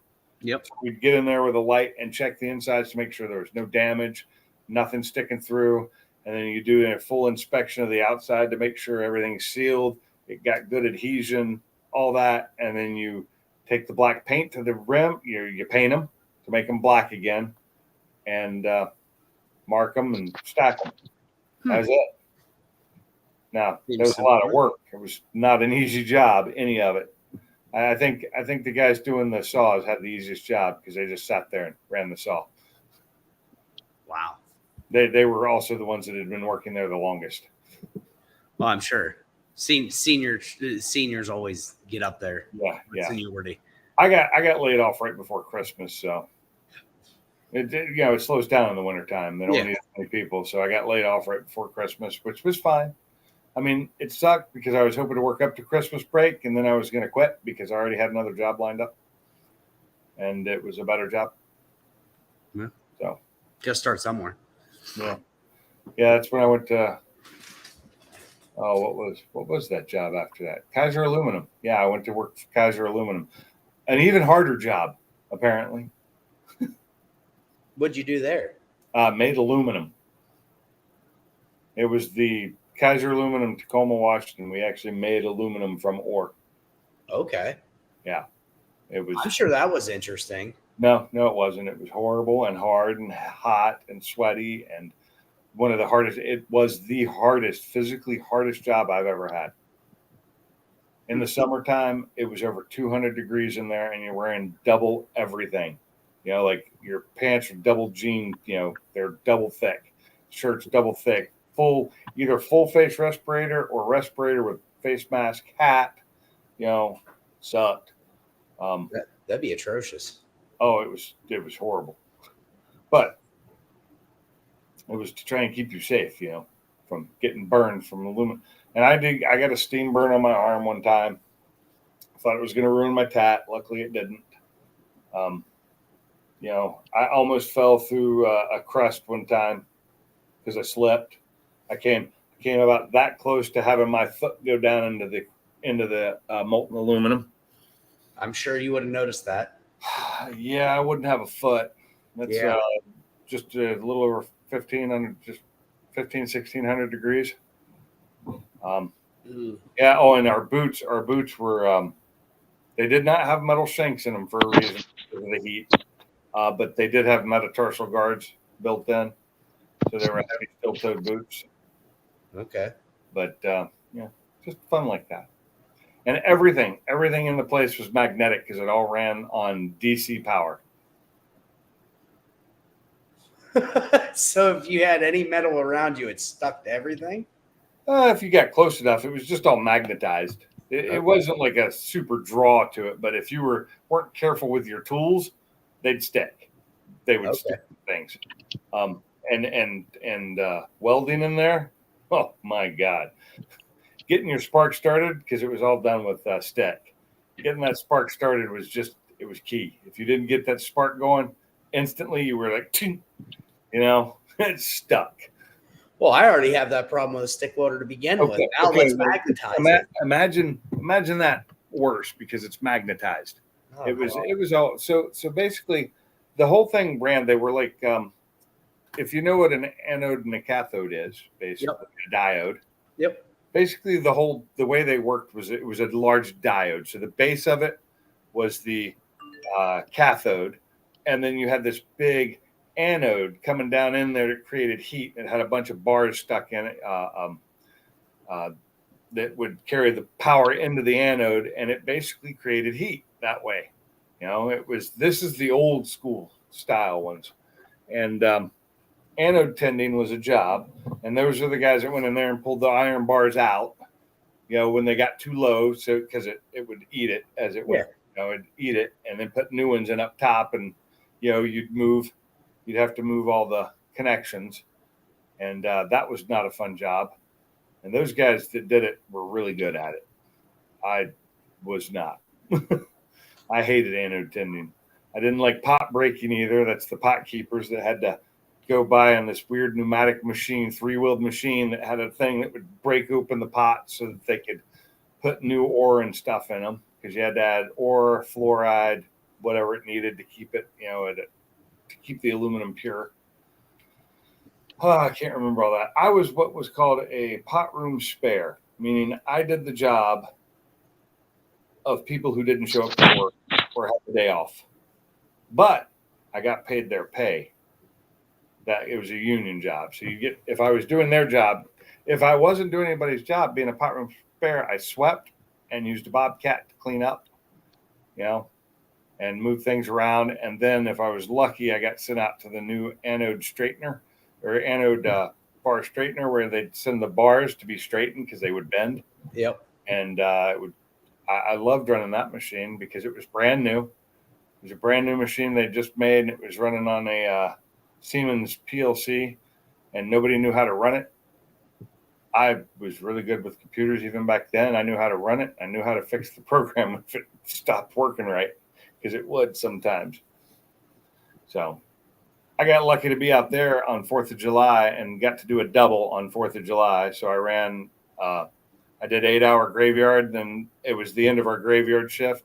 But then I ran a double because nobody else was there to do it. And I did another 8 hours during the day. And it was all, 4th of July pay. So I made 40 hours in one day. Perfect. Oh, yeah. It was great. And then I still was off for the night. Went home, got a couple hours sleep. I was young then. Got a couple hours sleep, went to the party at my boss's house. And, they had fireworks out there. It was a great time. Great time. So you didn't miss anything. I didn't miss a damn thing. And Get paid 40 hours and still get to go drink and catch a couple hours. oh, yeah. All Yeah. in 24. That's good. That's what we call a good day. Yep. But I was young. I could do that then. And, when I left there, a couple months before they went on strike for a couple years. And when the strike ended and they let everybody come back to work, they shut the plant down a couple months later. Huh. And now that plant is gone. There's nothing left of it. It's completely eradicated. Just The one thing that was left for a long time was the smokestack that they spent years building the smokestack, right? Getting it all set. And right as they get it done, they put it into operation for like 2 weeks, I think. Then the EPA rules had changed. They came down on it and made them stop using it and put in scrubbers and everything else. And so the smokestack just sat empty and unused for decades, And I think they used the base of it for like storage since it was there. But it stayed for a while, even after the plant went away, because it was a marker. It was one of the highest points in Tacoma at the time. Even though it was down in the tide flats, it was really tall. And so lights on it. It was a marker for airplanes and stuff. And they did finally tear it down. I was sad to see it go. It's one of those landmarks you hate to see go. Well, I'd worked there for one, but it's sad. Last time I drove by there, I couldn't tell exactly where the place used to be, because not only are the buildings gone, but the hills and everything have been flattened out because they had to clean it. They had to get rid of all that dirt because it was contaminated over the years. I mean, that plant had been there since I think the 40s or 50s. Yep. Yeah, it used a lot of power too. A lot. Oh, I'm sure. I mean, at one point they had a bunch of those big cat generators out there because they weren't willing to pay when they tried to hike the price of power up on them. I started running off of generators because, it just turned into DC power. But I mean, the DC power was 600 volt on the small lines. and then 900 volt on the big line, but it was the amperage that got you because it would kill you if you weren't careful. Like if you were to like connect across the line instead of like two pots next to each other, you could touch no problem because the power's flowing. But if you went across the line, the amperage buildup was so bad it would blow you apart. Yeah. It would just disintegrate you because direct current is not like AC. No, there is no stop go. It's all It won't go. make your heart stop. It'll make you stop. So it was 60,000 amps is what it ran at. Oh God. So 600 volts, 60,000 amp, 900 volt, 90,000 amp. I'm good. I wasn't worried about it. I knew better. It would take a lot to connect across. Like you would have to have two long metal bars, like long ones, because they spaced them out for a reason, you know, and because you needed to get the crucible down in between them to get the metal out. But that was not an easy job. I will never, you know, that was the physically hardest job I ever had. One of the easiest jobs I've ever had was probably the Army. Just was most of the time. You didn't do a lot. I mean, you had to do PT in the morning. I was young then, though, so that didn't bother me. Didn't have to do a lot in the Army. You know, we worked a lot. We did stuff, but it didn't. You know, back then I probably thought it was horrible, but as I look back, being older now, it was just really easy. You know, we had more fun than than a lot of jobs I've ever done, because you're living with all the guys you hang out with and party with, and it's like college, I guess, but without the school. Yeah. Without all the homework that you were supposed to do that didn't get done. Yeah, that too. But I've had physically less demanding jobs, many of them. Starbucks was an easy job. I sat around and worked on a computer all the time, or I'd go into the telecom room and punch down a couple of new lines and remove some old ones. Every now and then I had to go to a customer, one of the workers' desks and fix something for them. But there was no like in the military, you were with people. Like when you were doing that, it was probably just you doing it, or you and somebody else. Yeah, I worked in the office there. I actually had a desk there. Most of the time I would do my work over the phone. A lot of times I was working on stores' computers, or their network connections and stuff like that. Because I was back, the Starbucks card. I was on the team. I was on the team that got that working. I was on the team. This is when I got laid off. The team I was working on was the one that got Wi-Fi in all the stores. That was the job I was starting to work on, and I was responsible for. On every other weekend, I had to take my two-way pager home with me because I was responsible for all North American stores. So any problem with any store in North America, and at the time there was about 3,000 of them, I had to work on those. I had to do that work, and every now and then I'd get woken up at night, but usually it was pretty easy to deal with. Text them back real quick, because that was text on a pager that had a keyboard on it. Text them back, figure out what the problem was, and if I had to, pull the phone out and call them. And that was when I had a work phone, a cell phone. I had my own cell phone, but I would barely use it because it cost so much money to use then. Yeah. Hold on much, bros, for just chatting right now, chatting about my old job and how easy I have had it. Now I've had it not easy too. So you had for tires. Sorry to change the subject. For tires on your Mustang, you've had extreme contacts, right? Yes, I have extreme contacts on. Well, I've had them on the Mustang. I'm not sure what's on it right now. I think right now it's got the G-forces on it. I have extreme contacts on my 19-inch rims. Okay. But they're kind of messed up, so I don't have them on the car right now because they got a little bit of curb rash because I put them on somebody else's car for a little while. Because I'm debating on if I've got to put tires on this car. it's getting to the point of where I'm like, I'm starting to question how much longer they're going to last. I like so all the contact series. I haven't had a problem with any of them. I've had a few, and I've got some extreme contact forces to go on the Focus when I get it ready for the track again. Okay. But those are sticky Mickeys. Yeah, I like my Continentals. I have a problem with it. I think they ride well. They get good. Traction, rain, snow, everything. If you buy the all seasons, I'm not going to get the all season. you don't get the all season. Yeah, you're getting the extremes. Those don't come all season. I don't believe. Because I was looking at the new Extreme Contact O2s versus Michelin Pilot Sport 4Ss. Well, I'm not going to drive this car in anything but rain. the Sport 4Ss, I think, have a little bit better traction. I'm pretty sure they do, but I think they have more tread wear or lower tread wear. I don't think they last as long. I have seen that. It only matters if you're driving super hard. It really, like, Yeah. it's not like buying Cup 2s or anything, where you're going to wear those down quick. Yeah. That's like those extreme contact forces. They're the ones that are got the Hoosier rubber on them. Yeah. Those will not last very long, but they're a track tire, and that's all they're going to be used for. When those go on a wheel, they will only be on my car when it's at the track.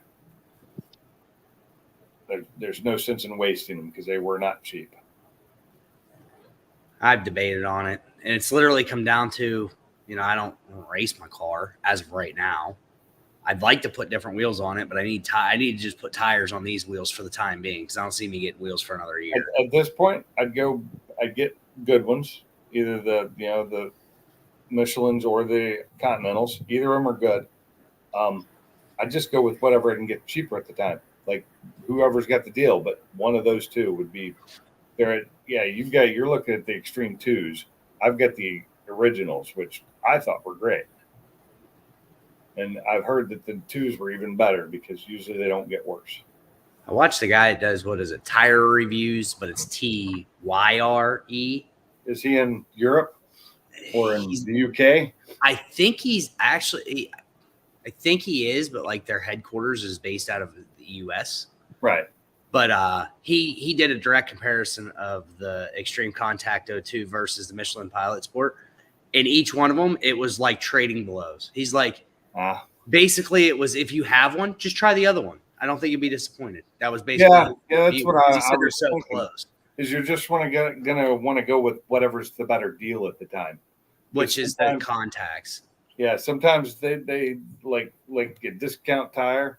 Like 1 month they'll be running a thing on Michelin's, the next month they'll be running one on Continentals. It's like that, or wherever you get your tires.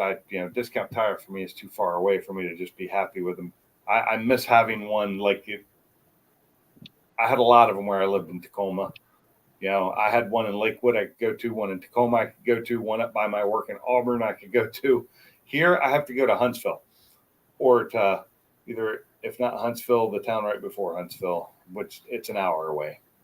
The closest one's Cleveland, Ohio for me. Oh, geez. There isn't a discount tire in the state. Yeah. There's Davis discount tires, which I would never take any. I got to take my wheels somewhere that they're not going to screw them up. I took my Subaru and got 4 new tires, and where the lug nuts go, they're black. Yeah, they're not black anymore because the sockets rubbed all the paint off. Well, see, I don't have that problem generally because I will generally take all my wheels off, throw them. Take them to where I want them, have them put the tires on, and then take them home and do them myself because that's just that's how I'm gonna do it. But my thing is if you can't even take the wheels off without screwing them up, I don't really want you mounting the tires either because there's gonna be a good chance you're gonna screw that up too. Biggest problem is the ones I went to, the guys knew what they were doing. They'd been working there forever. They weren't just kids off the street. They were guys that had been there for 10 years. Yeah, and they were really good, and they had a machine they used for really nice wheels, and a machine they used for everybody's steel wheels and dumb wheels, and they were real good about that. I didn't have to worry about them messing things up. I had to worry about I did not like the way they put tires back on using a without doing it the right way. Yeah. Where they'd spin them on at full speed. Yeah. And see, I spin mine on too using my impact, but I don't go full speed. I'm at like the lowest setting, and I use it to get them on there quick. But as soon as it clicks one time, I'm done. Done. Yep. Yeah. Having my doubts on the mini cup car. Storage issues.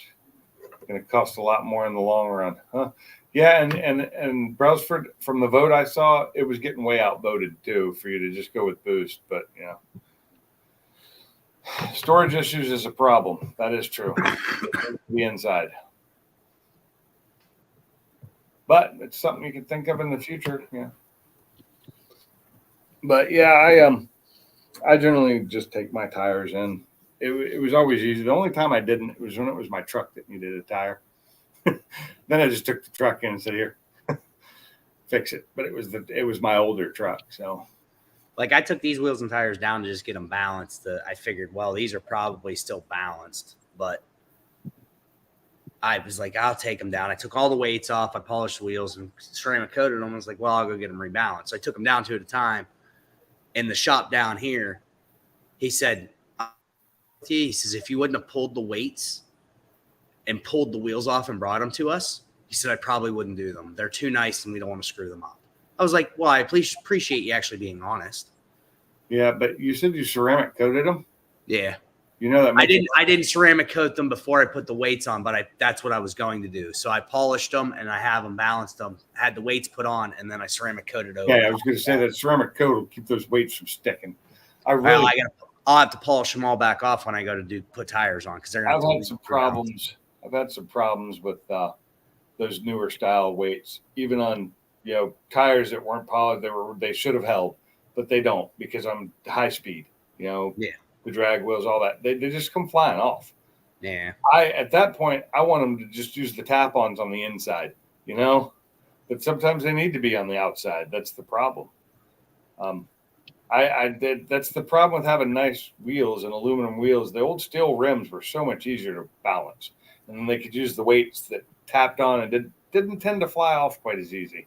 Yep. But some of these that they use, the stick they use just doesn't hold. Or they're not applying them right. I don't know. Or they're old. Or they got dirty, greasy fingers on them before they put them down. It's just like sticking your fingers on tape and then trying to stick it to something. Most likely it's not going to stick nowhere near as well. Generally, if I'm putting my fingers on tape like that, it's because I don't want it to stick as hard. Yeah. With masking tape that I want to stick real light, I'll just do this to it and tape it down. But that's mostly to cover something to keep it from getting paint on it when I'm painting, when I'm spray painting, and I don't have to worry. I don't need a seal right there. I just need it on it without damaging it. Your trailer's not big enough? Oh, okay. Time for a bigger trailer. We got to build a third bay, and we got to get a full mini cup garage going, Brailsford. Yeah, that's what I say. I vote for that. Yeah. I said do it for the kids, man. For anything else, what's up, Gary? Did you buy that 20 by 20 you were telling me about? Because that was a really good deal. I really considered it. I'm like, I need my lawnmower and all my trash in that's laying out back and free up some space, but I didn't really want to spend the money. Oh my God. So my 10 by 20 cost 5 times that. I'd realized that when I started going through Facebook. There's no way this is real. Yeah, it seemed too good to be true. It seemed to be too good to be true, but I mean, they had a location. There was only one photo.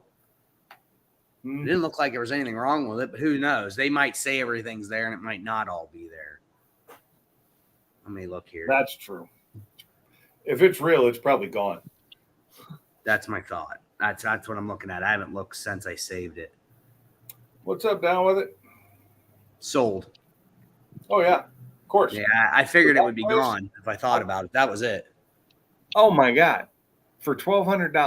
For $1,200. Now, did you have to disassemble it yourself? No, it was already disassembled. Oh my God. I was trying to think, how can I go get it? Because it's 2 hours away. It's not 5 minutes up the road. Yeah, I know. I don't have a trailer. I could go borrow my buddy's trailer, but I would have to make sure it's good with him. By the time I figure out how I'm going to get this thing, it'll be gone. Yeah. Sure enough, it's gone. It's been 24 hours since I found it, and I, it was only listed. I only found that because you guys were talking about like sometimes it'll show how long it's been posted. Like Yeah. here, it doesn't show you. yeah, And yeah, I think it depends on the category. maybe. Electronics were the same thing. That's crazy. That was a damn good deal. The guy just wanted it gone, Yeah, that's but what he I knew think. he could get money out of it, and he knew it would go fast. I've done that before too, where I needed to get rid of something. I wanted money for it, but I didn't care if maybe it was something that was there when he bought the place. Yeah, the way it looks, it was sitting in his driveway. It doesn't look like he has anything else. So I'm wondering if maybe he needed it gone just so he could build in the garage. Maybe he's building a real structure. Yeah, and 20 by 20 is nice, but it's not huge. Yeah, it's a good storage unit Yeah, as far as I'm concerned, especially 2 bays. well, two small bays. I mean, you can fit 2 cars in there, no problem. I figured I could put this in there. It'd be tight, but they'd be in there. You put one car with a bunch of tools and workbenches, no Yeah. problem. Or a car, lawnmower, that kind of stuff. Like me, I wanted to build a 30 by 50, but got nowhere to build it. Me and my buddy were talking. We're trying to figure out the exact good depth, and I think 35 is a good depth. Yeah, I've 30, got 25 24 should work. here. What's that? I guess 35 is nicer because you can put 2 cars together, Yep. one behind the other, whereas 30 is kind of limited because I couldn't fit my car behind my car, or my wife's car and my car would not fit in 30 foot. Yeah. I looked at 35 because I've got this extended cab long bed. I've got a 24 foot deep, and when the bumpers and everything go on it, I won't be able to walk around front or rear. Uh-huh. And I would like to have space front and rear and be able to have a workbench, which is normally 24 inches in itself. So that's another 2 foot. Well, I So it think- gives me some space. I think my truck with the hitch on it is 21 feet long. This is 20. I forget what they are. I know they're long. Well, I know I've measured it before. I actually measured it because I wanted to figure out when I had the really long trailer how long I was total, and I was like 60 feet. You want an apartment in it too, huh? That's 213 to 235. What is that? length. Yeah. Look here. 17. So that was probably an extended cab long bed. 235. Divided by 12. I think that's what it said. What's Look here. Yeah, so 19 and a half feet's the length. So it says, I swear I measured this truck and it's 21. yeah, mine is just over 20, just a little over 20 with the hitch on it, and mine's a 21. Okay. And it's an extended, or it's a crew cab long bed. Yeah, this is an extended cab. I mean, it's 24 foot deep in here right now. I've got a foot in the front and like a foot and a half in the back, and there's no bumpers on it. Yeah, I think my F-150, my 95 F-150 was as long as this truck, Yeah. but it was skinnier, and it wasn't. Yeah. Oh, you put them big. side by side. It looks like a Tonka toy compared to yours. Yeah, but it wasn't as tall. It wasn't as wide. It wasn't as just wasn't as big, but it was long. Yes. Just as long, and it was only an extended cab. It was one of those with the half doors in the back, but it had a bigger front end. The front end was long, and then the back just seemed really long, but it may not have been as long as I'm thinking. It was just pretty long compared to my Chevy, which had a short bed, extended cab. That one was the small crew. I think it was called an extended cab. See that one? No, I guess the doors open funny on that one too. Yeah. I think those Yeah, are, the suicide doors probably. I can't remember. It was that was an 07. Yeah, probably still had the suicide doors. Really? Yeah. Maybe. Nobody ever sat back there really. So I didn't realize GM did. They actually went to the crew cab that's the extended cab that has the normal like crew cab style doors, but they're much smaller. yeah. Until the I short see doors. my Uncle Joe's, I actually just thought it was a crew cab, and I'm like, God, this thing has like no room in it. I'm like, GM's horrible. And then when they went to sell it, we come to find out that was the extended cab. The crew cab, which my uncle has, the door's like twice the width. Oh yeah, they're huge. I'm Just like, oh, okay, this I'll makes be sense. right back. Yep. Grab something to drink.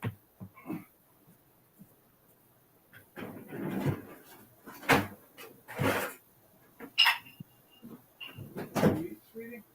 Did you eat? Super chips. You didn't have the mac and cheese. I like your thinking down with it. Where'd you get it from? Oh. I will maybe eat that later on.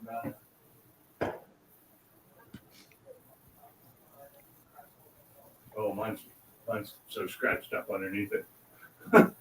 So bad. Okay. Oh. Whew. Let's see. I absolutely hate Outlook. My company. Oh, for work? That's all I use it for. Well, my computer pesters me constantly. Like Really? every 30 days, you have to put in your password again on it. That's fine, but when I click the X and say I deal with it later, don't pop up every 3 minutes and tell me about it. Oh, yeah. I don't have that problem. I'm 'cause finally I- to the point I'm just going to do it so I don't have to look at the notification no more. Because I've clicked out of it 6 times since I got on here. I turn my computer off every night, turn it back on in the morning, and log in, and that's it. So, and my email logs in when I log in. So, it's on my phone, and it doesn't give me any hassle on my phone. Our company set it up for privacy security purposes, which Oh, everybody still gets hacked in this company. Oh, It's ours ridiculous. doesn't, because our security has gotten a little crazy. We're about ready to implement new. We had to implement new usernames, which are weird usernames, and now we're about to implement the new upgraded passwords, which is going to suck because I already have to change them every 90 days. But what I do now is I just increase the number by 1. But in the new passwords, that won't be possible. They're going to the super hard passwords, which aren't that hard to crack. What actually works better is like with spaces allowed, just typing in words. A set of words. In fact, that's kind of I think what we do for our Wi-Fi. So what they do now is like, because my computer stays logged in because I have it on the mail app, same on my phone because I got an Apple, and same on our iPad, they'll make you log in every 30 days. So what they have is Microsoft apparently has this like authenticator. So last me, I got to plug in the code, plug in my password, then plug in the code in order for it to work. Yeah, I have the Microsoft, the Google. I have all the authenticators. I don't know. I have people trying to break into my Microsoft account all the time, my personal one. I get authorization requests on my phone all the time, and I just deny them because it's not me. Every year we have to go through what is it? Like email training or security safety training online. We have to do that more than once a year because we have to be. We do work with the DoD and stuff like that, so we have to keep a higher level of security. Yeah, I was going to say ours is don't click on downloadable links. It's like, hello. This seems, if you don't know the person, probably a good idea not to click on the stuff. I've done this. Click on a PDF if you don't know the person. People do it. Oh, I know. People are idiots. People still give money to the prince in Nigeria. So, I mean, if they didn't, you would still get those emails. Yeah. The emails that you can barely read because the English is so horrible and the words are wrong and the language is just like, even if they weren't from America, they do better than that. it's ridiculous. I'm like, hello, like if you people like used a little bit of common sense anywhere in this Or- nation, it'd be helpful. The emails I get all the time about my Prime account is screwed up, and I need to. I get the ones for my Prime account. Your account's been canceled. No, it hasn't. I get the text messages all the time for that. I'm like, no, I don't get the text. delete message. report junk. It actually, my phone filters those out pretty well. Mine comes in and I just report it as junk. Yeah, I get the emails and I report them as junk, but it doesn't matter. They robot a new email, or they fake an email. It's kind of like robocalls where the number comes in and it's not that number that's calling you. You know, it's I've come to the realization that hitting unsubscribe to something means you're going to subscribe to 7 more people. So you get more. pretty much. I've come to that conclusion because I've done everything I can, and I'm like, this has just got worse. I think this is a horrible idea. Maybe I should just leave it alone. Well, some of the ones I unsubscribed from actually work because they're legitimate companies. Yes. And they're things I actually subscribed to at one time, but then I didn't need them anymore because I'd done buying stuff from them, so I don't need their discounts or whatever it is. I really need to unsubscribe from American Muscle because I'm tired of getting those emails because I'm done buying stuff from them. They are bad. They're every day, I swear. I unsubscribed from them after I bought stuff once, and I went, thank you. I appreciate you're trying to tell me about it, but I don't need you to tell me about it 15 times a day. Yeah, and they always include the color of your car, and yeah, Yep. it's like your Deep Impact blue Mustang needs this. I'm like, no, it doesn't. It's No. done. I don't need anything until I break something. LMR is not too bad with their stuff. I do. leave their stuff I go. still get their stuff. I like their stuff because it's Yep. informative. Same with Edge, and that's for the Focus. And I like Edge because they get some really good information from them. And I've started going back and watching Alan's videos from a couple of years ago just to refresh because I haven't dealt with it so long. Because I just realized the other day I got the reminder. It'd been 2 years since my accident when I lost my high-powered Focus ST. The one that actually was good and ran at 350 horsepower. I've been considering buying one because the price of them are really not bad. If you really want one that gets better gas mileage and handles better, get the Fiesta. If you don't worry about room, the reason I didn't get a Fiesta was because it was too small for me at the time, and I had kids, and even in the Focus, there's no room in the back seat. But the Fiesta handles so much better. It's a fun little car. It gets great gas mileage. The ST is a blast. I haven't sat in one of them, but I've sat in Focuses, and I don't want anything smaller than a Focus. Okay, see, that was my thing because I went and bought my ST, the first one, when I bought it brand new.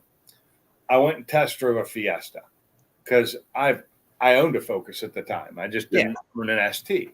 And I knew what they were all about. And I'd been in a couple of people's Focus STs, and had driven them. I knew what they handled like. But then I got behind that Fiesta. Oh my God, I fell in love with it. What I didn't fall in love with was the size. Yeah. And I was like, yeah, this isn't going to work I said, the guy who was with me on the test drive, the salesman, was freaking out a little bit the way I was driving it. This is back in 2014, 2015, maybe 2015. And he's also freaking out a little bit. And I'm like, don't worry, dude. I'm not going. I wasn't even really speeding. I was just taking turns at speed. The thing handled like a dream. I loved it. It was quick. It was peppy. It was fun. And then I got back and said, yeah, I'm going to buy that blue Focus out there. And he's like, but it's like, yeah, it's just too small for me. So start the paperwork. He got lucky though, because it was more commission for him. It was more expensive car. Now, with the STs, was there any options that they had that you could add on? Okay, so back when I bought it was second year of the ST. It was the 2014. Okay. And I got an ST2, which was the medium range, didn't have the nicer lights on it, it had almost everything except for the heated seat, the electric, all leather seats that were electric and heated and all that, and the Recaros. It had the partial leather cloth and cloth Recaros. That's what I would rather have. Well, that's what I have, even because my current ST is an ST3. But when I bought it, I ripped the seats out and threw the seats of my old one in it because I prefer them. They felt they're more comfortable for me. But there weren't really any really. I mean, you could option in them a sunroof, but the ST3s all came with them, and I hated that because I didn't want the sunroof. I had one on my ST2 as well that was an option, Yeah. but it's because it's what they had at the time, and I wasn't waiting. Now, The how car, did they? the car had 2 miles on it when I bought it. You know, Now, how did they evolve? So they ran. I'm assuming they ran the ST Focus from what 13 to when they quit making 18. cars in 19. 13 to Oh, 18. 18. Now, how did they evolve over those 5 years? Okay, Did they so- change?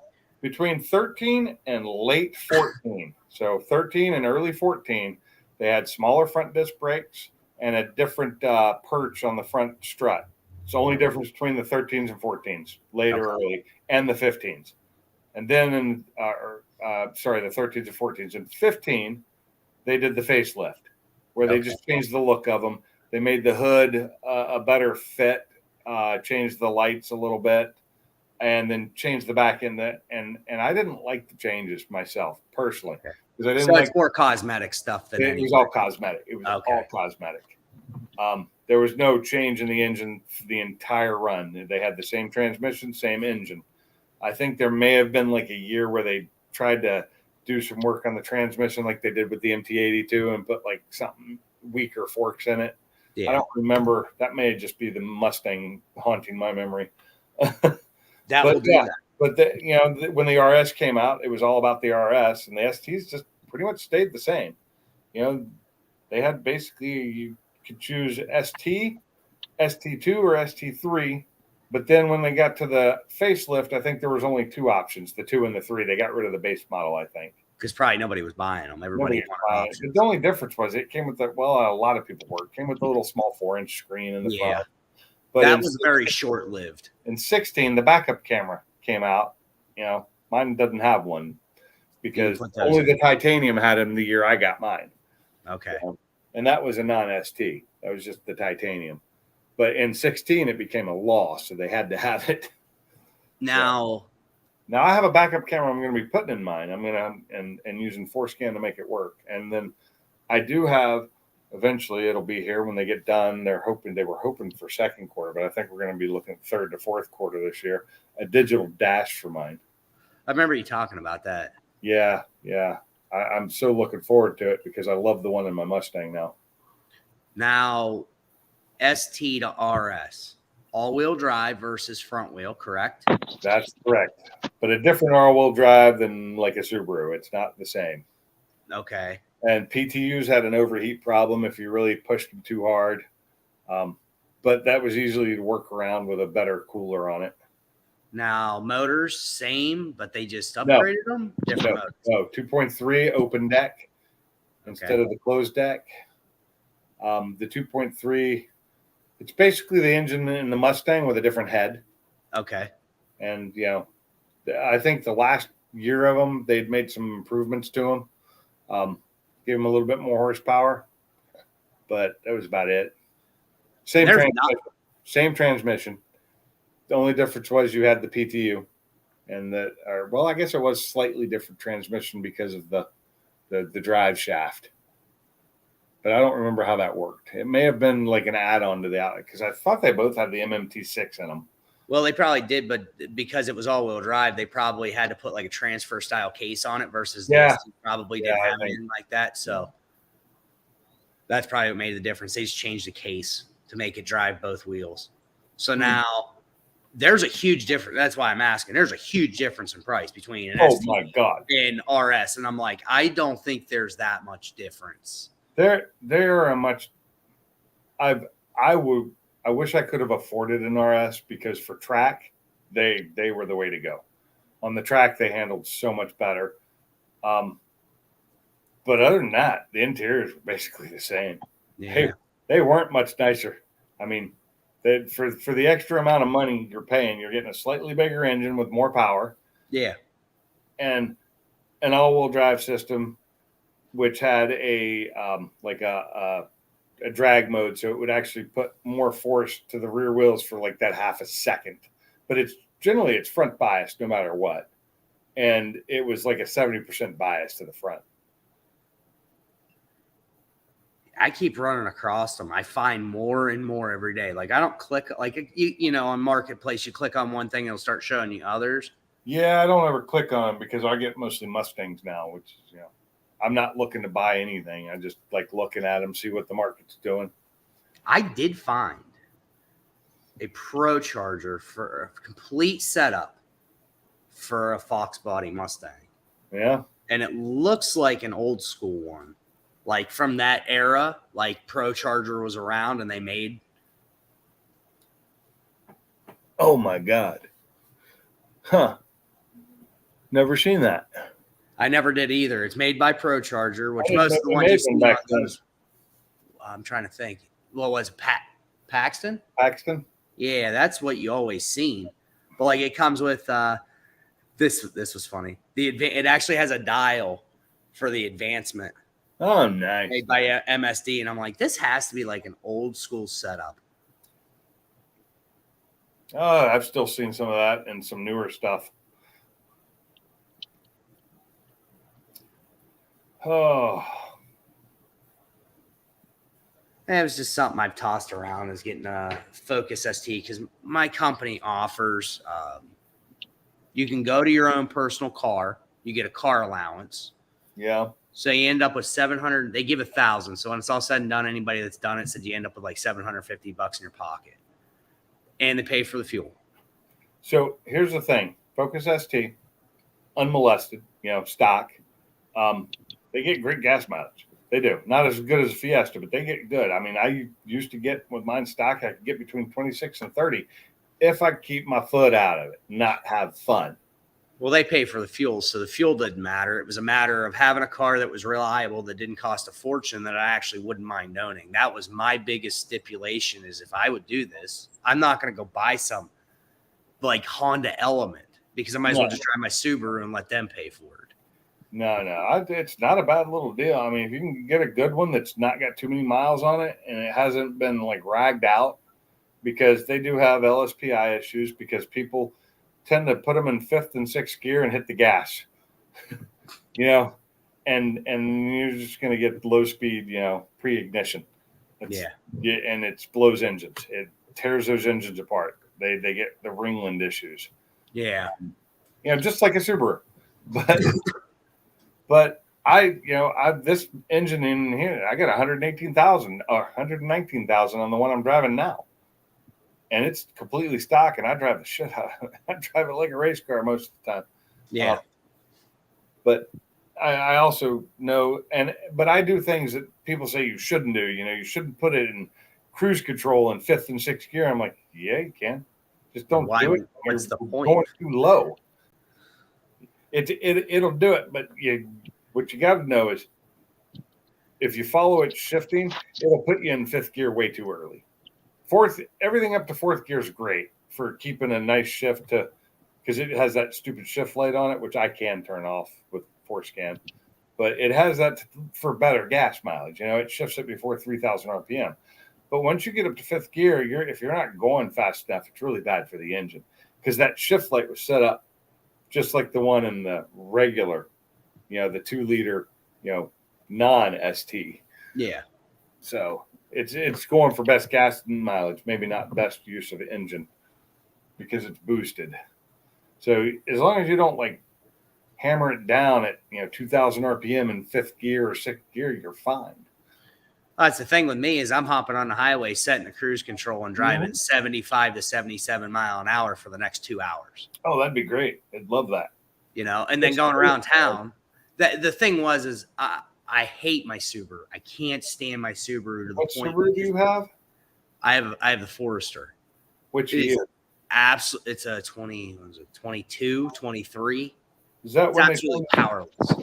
that's the SUV style one, right? Yeah. It's the Not one the that old- looks really weird. It's Yeah, got really- not the old wagon style Forester that I Yeah. loved.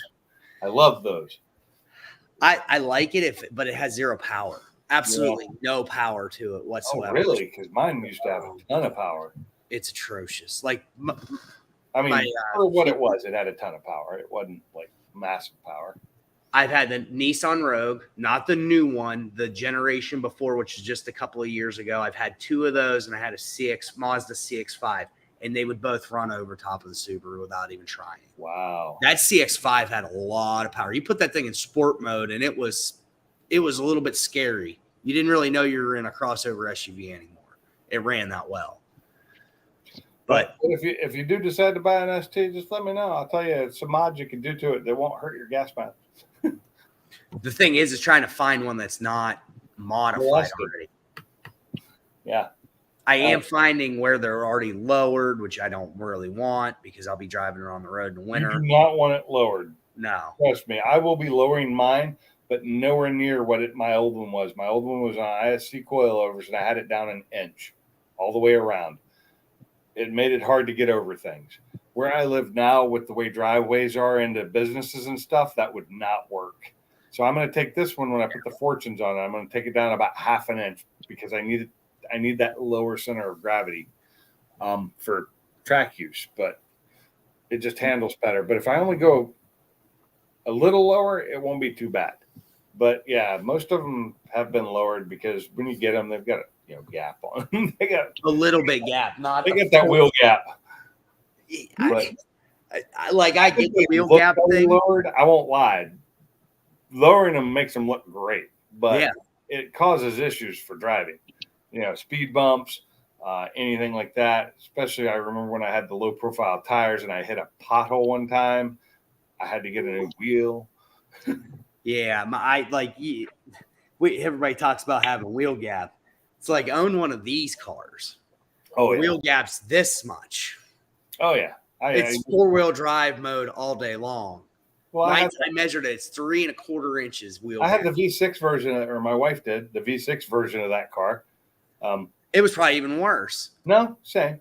They're Okay. almost exactly the same. I liked it though. I thought it looked fine.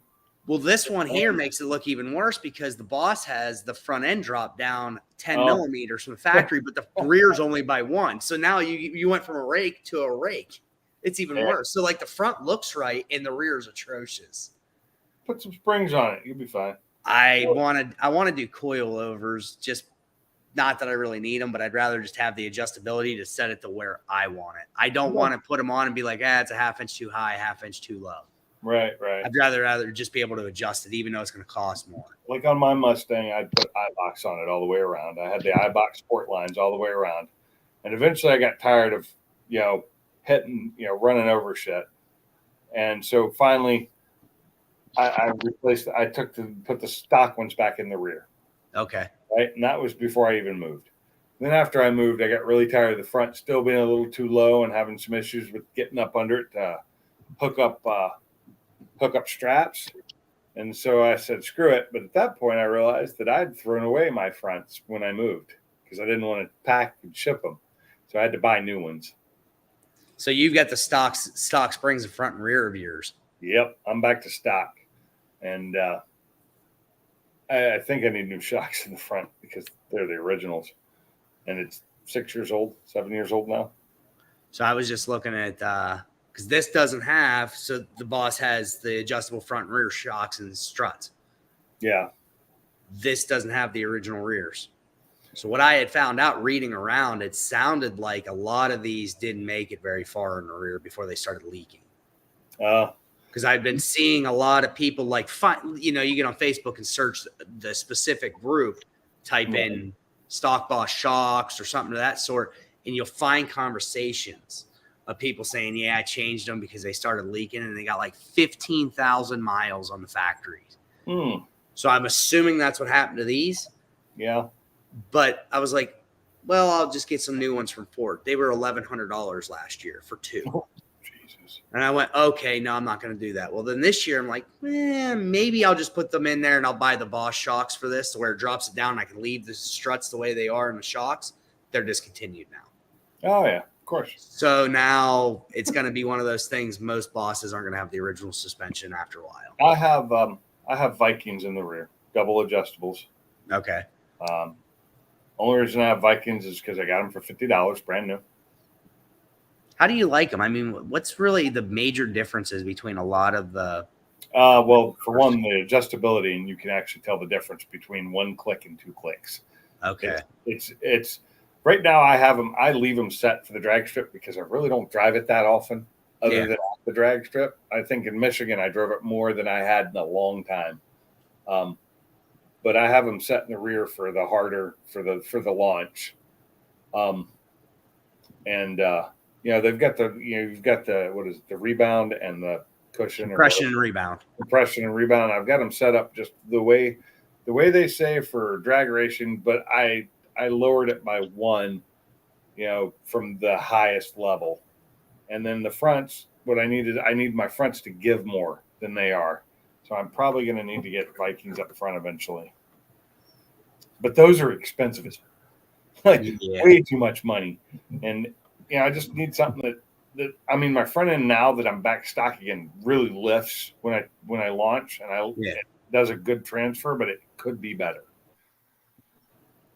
It was one of those things that I want to put springs on it, but I'm not keeping the shocks I have in the rear, so I'm going to need shocks. Mm-hmm. Well, who knows how much longer the front struts are going to last. Yeah. So, because if the rear one's leaked, the front ones are probably going to do the same thing soon enough, especially when you do an inch lowering spring or 1.5 inches. Now you're going to compress a little bit further. So I don't like doing that to the originals, but I did on my Mustang for a couple of years, and now I've got just the original shocks in front, and I could tell the ride's getting a little rough. Yeah. I could tell they're not working the way they should, so I just probably need to replace the, if nothing else, at least new stock ones. But you know how much they want for those? It's ridiculous. Yeah, I'm sure. If I'm going to spend that much money, I'm just going to go ahead and buy aftermarket. But I don't have the money right now, so they sit the way they are, and they are just a pain in the ass to replace. just so much work. But if it comes down to it, if I get tired of the way everything's set up, like my rear cradle, the whole rear subframe, that's all hard mounted now with aluminum bushings and everything, I have a whole nother one sitting in my storage shed that I can swap it out. That works. Loosen everything back up if I wanted to. If I ever wanted to just take it, stock, but if I were to do that, I need to take some of the power out of the front end, which means getting rid of the underdrive pulley I've got because it's oversized, go back to a stock size. And then I could lower the power and get a 93 tune on it. But that'll happen when I'm old and I can't handle the power anymore. So for now, I think I'm going to run it that way until I blow it up. This one, my dad makes the joke about Mustangs that they all ride like a wooden wagon. And I know they've never, my buddy's dad's Fox body always rode pretty nice. This thing rides like a wooden wagon. So does mine, but it's because of all the stuff I've done to it. And I question if those shocks aren't half my problem. Yeah. So because they're not the factories, not adjustables. They're cheap $80. The company that say they're 50/50 drag shocks is what it says they are. And I'm like, I bet these things are made to keep the rebound. The compression's probably low, so it doesn't really give, and the rebound's probably low for drag racing. Because if you put all the weight back, you probably don't want it to just sink. No, you don't want it. Assuming they're quite a bit. You want it to duck down and hold while the front end lifts up, but preferably not off the ground. Yes. So that's what I think my problem is. So I was like, I'd like to do springs. At this point, we might as well do the struts. I'm not keeping the rear shocks. So now do I do coilovers or do I just buy Coney yellows with a set of lowering springs? Yellows are nice. They are. I've heard people say they actually ride, even at the lowest setting, they ride hard. Yeah, they do. But they're nice shocks. They're good. They're dependable. They last. But I would probably do coilovers. Do just settables, something you can set your height. It's always nice to have that option, or just go air ride. Screw it. Considered it. If you're not very much considered it. If you're not racing it, then air ride's awesome. But I don't want to take my ability of maybe going racing. Okay, so if you want to keep it racing, air ride for racing costs way more. Yes, it's like $35,000 to $4,000 for the setup. and it's hard to find too. So CJ Pony Parts has it. Airlift I makes it a would not- performance one, which I don't know if it's any Okay, good. no, for that's performance. not racing. The airlift performance ones are not made for racing. No. I mean, they say they are, but they're not. There's some Okay. specialized companies that will make an air ride for you for racing, and they are built for your car. And I'll probably stay away from Air Ride for that fact. I'd rather just put a set of, decent. I don't need over the top, but I know don't go buy the cheapest set of coilovers. Wouldn't Find be something nice- with adjustability. Get that some of has that decent- Magna Ride in there. Get some of that new Magna Ride into your old one. That'd be nice. Because I've been Actually- in those cars. That stuff is nice. So believe it or not, Coney makes probably the closest I could ever get. They're Coney Red Shocks. Mm. They're actives. And they're settable from inside the car. They're not settable. They adjust to what you're hitting. I don't know how well they really work. I wouldn't know how well that would work either. There's I something just- with how they do the valving inside. It's variable changing depending on if you hit like a really hard pothole versus a dip in the road. And I'm like, this sounds fantastic, but I got a feeling this is too good to be true. Probably is. So I do know that before I did the suspension work on my car, all the stuff I've done to it to make it a race car, it rode so smooth. It was such a smooth ride. It was a fun car. It was a great car. It handled well. I made it handle better, and then I made it handle worse. I mean, it's made to go straight now. It does straight really well. It'd probably handle with a couple of little changes to it, but I'm not doing. If I'm going to do road course, I'm going to use my smaller car that's like going to be set up for it once I get it done. Which tonight I was supposed to be getting part of it done, but old man back decided this morning to start hurting really bad to where I could barely walk around the office by the end of the day. That's what happened. I caught you right in the middle of the story and I went, what happened? I don't know what happened. You woke up starting to hurt and it only got worse it as you went through the day. No, I made it to work without it hurting at all. I got to Oh. work. It was fine. I mean, it was sore like it normally is. And I think it was when I got up to get my first coffee. I got up to go make a coffee in the kitchen, and it just started, ding, that grab, and just steadily got worse over the day until I was sitting there, And when I sit in my chair at work, and I'm having to sit up and forward to work on doing AutoCAD and stuff, and it was getting to the point where I couldn't breathe because I was having to fight the muscle because it was trying to tighten up on me the wrong way. I was having to hold my breath to keep it from hurting so damn much. And I just looked at Terry and my boss, and I said, "Yeah, I'm going home. I can't deal with this anymore." I'll see you in the morning, hopefully. So that's the way that went. I mean, it's not like I was super busy, so Yeah. Well, I'm going to hop off here. It's 11:12, 6 a.m. comes early, and it's going to be. Oh yeah, it's a little after 10. I was supposed to end this about 12 minutes ago. I just looked at the time, and I'm like, well, I got to get up. I do too. So we're gonna end this chat. Thanks everybody for coming in. I appreciate it. If you came up on the panel, thanks for being here. Thanks for being down in the chat. always. It's been fun, and catch you on the next one. Yep. I'm out.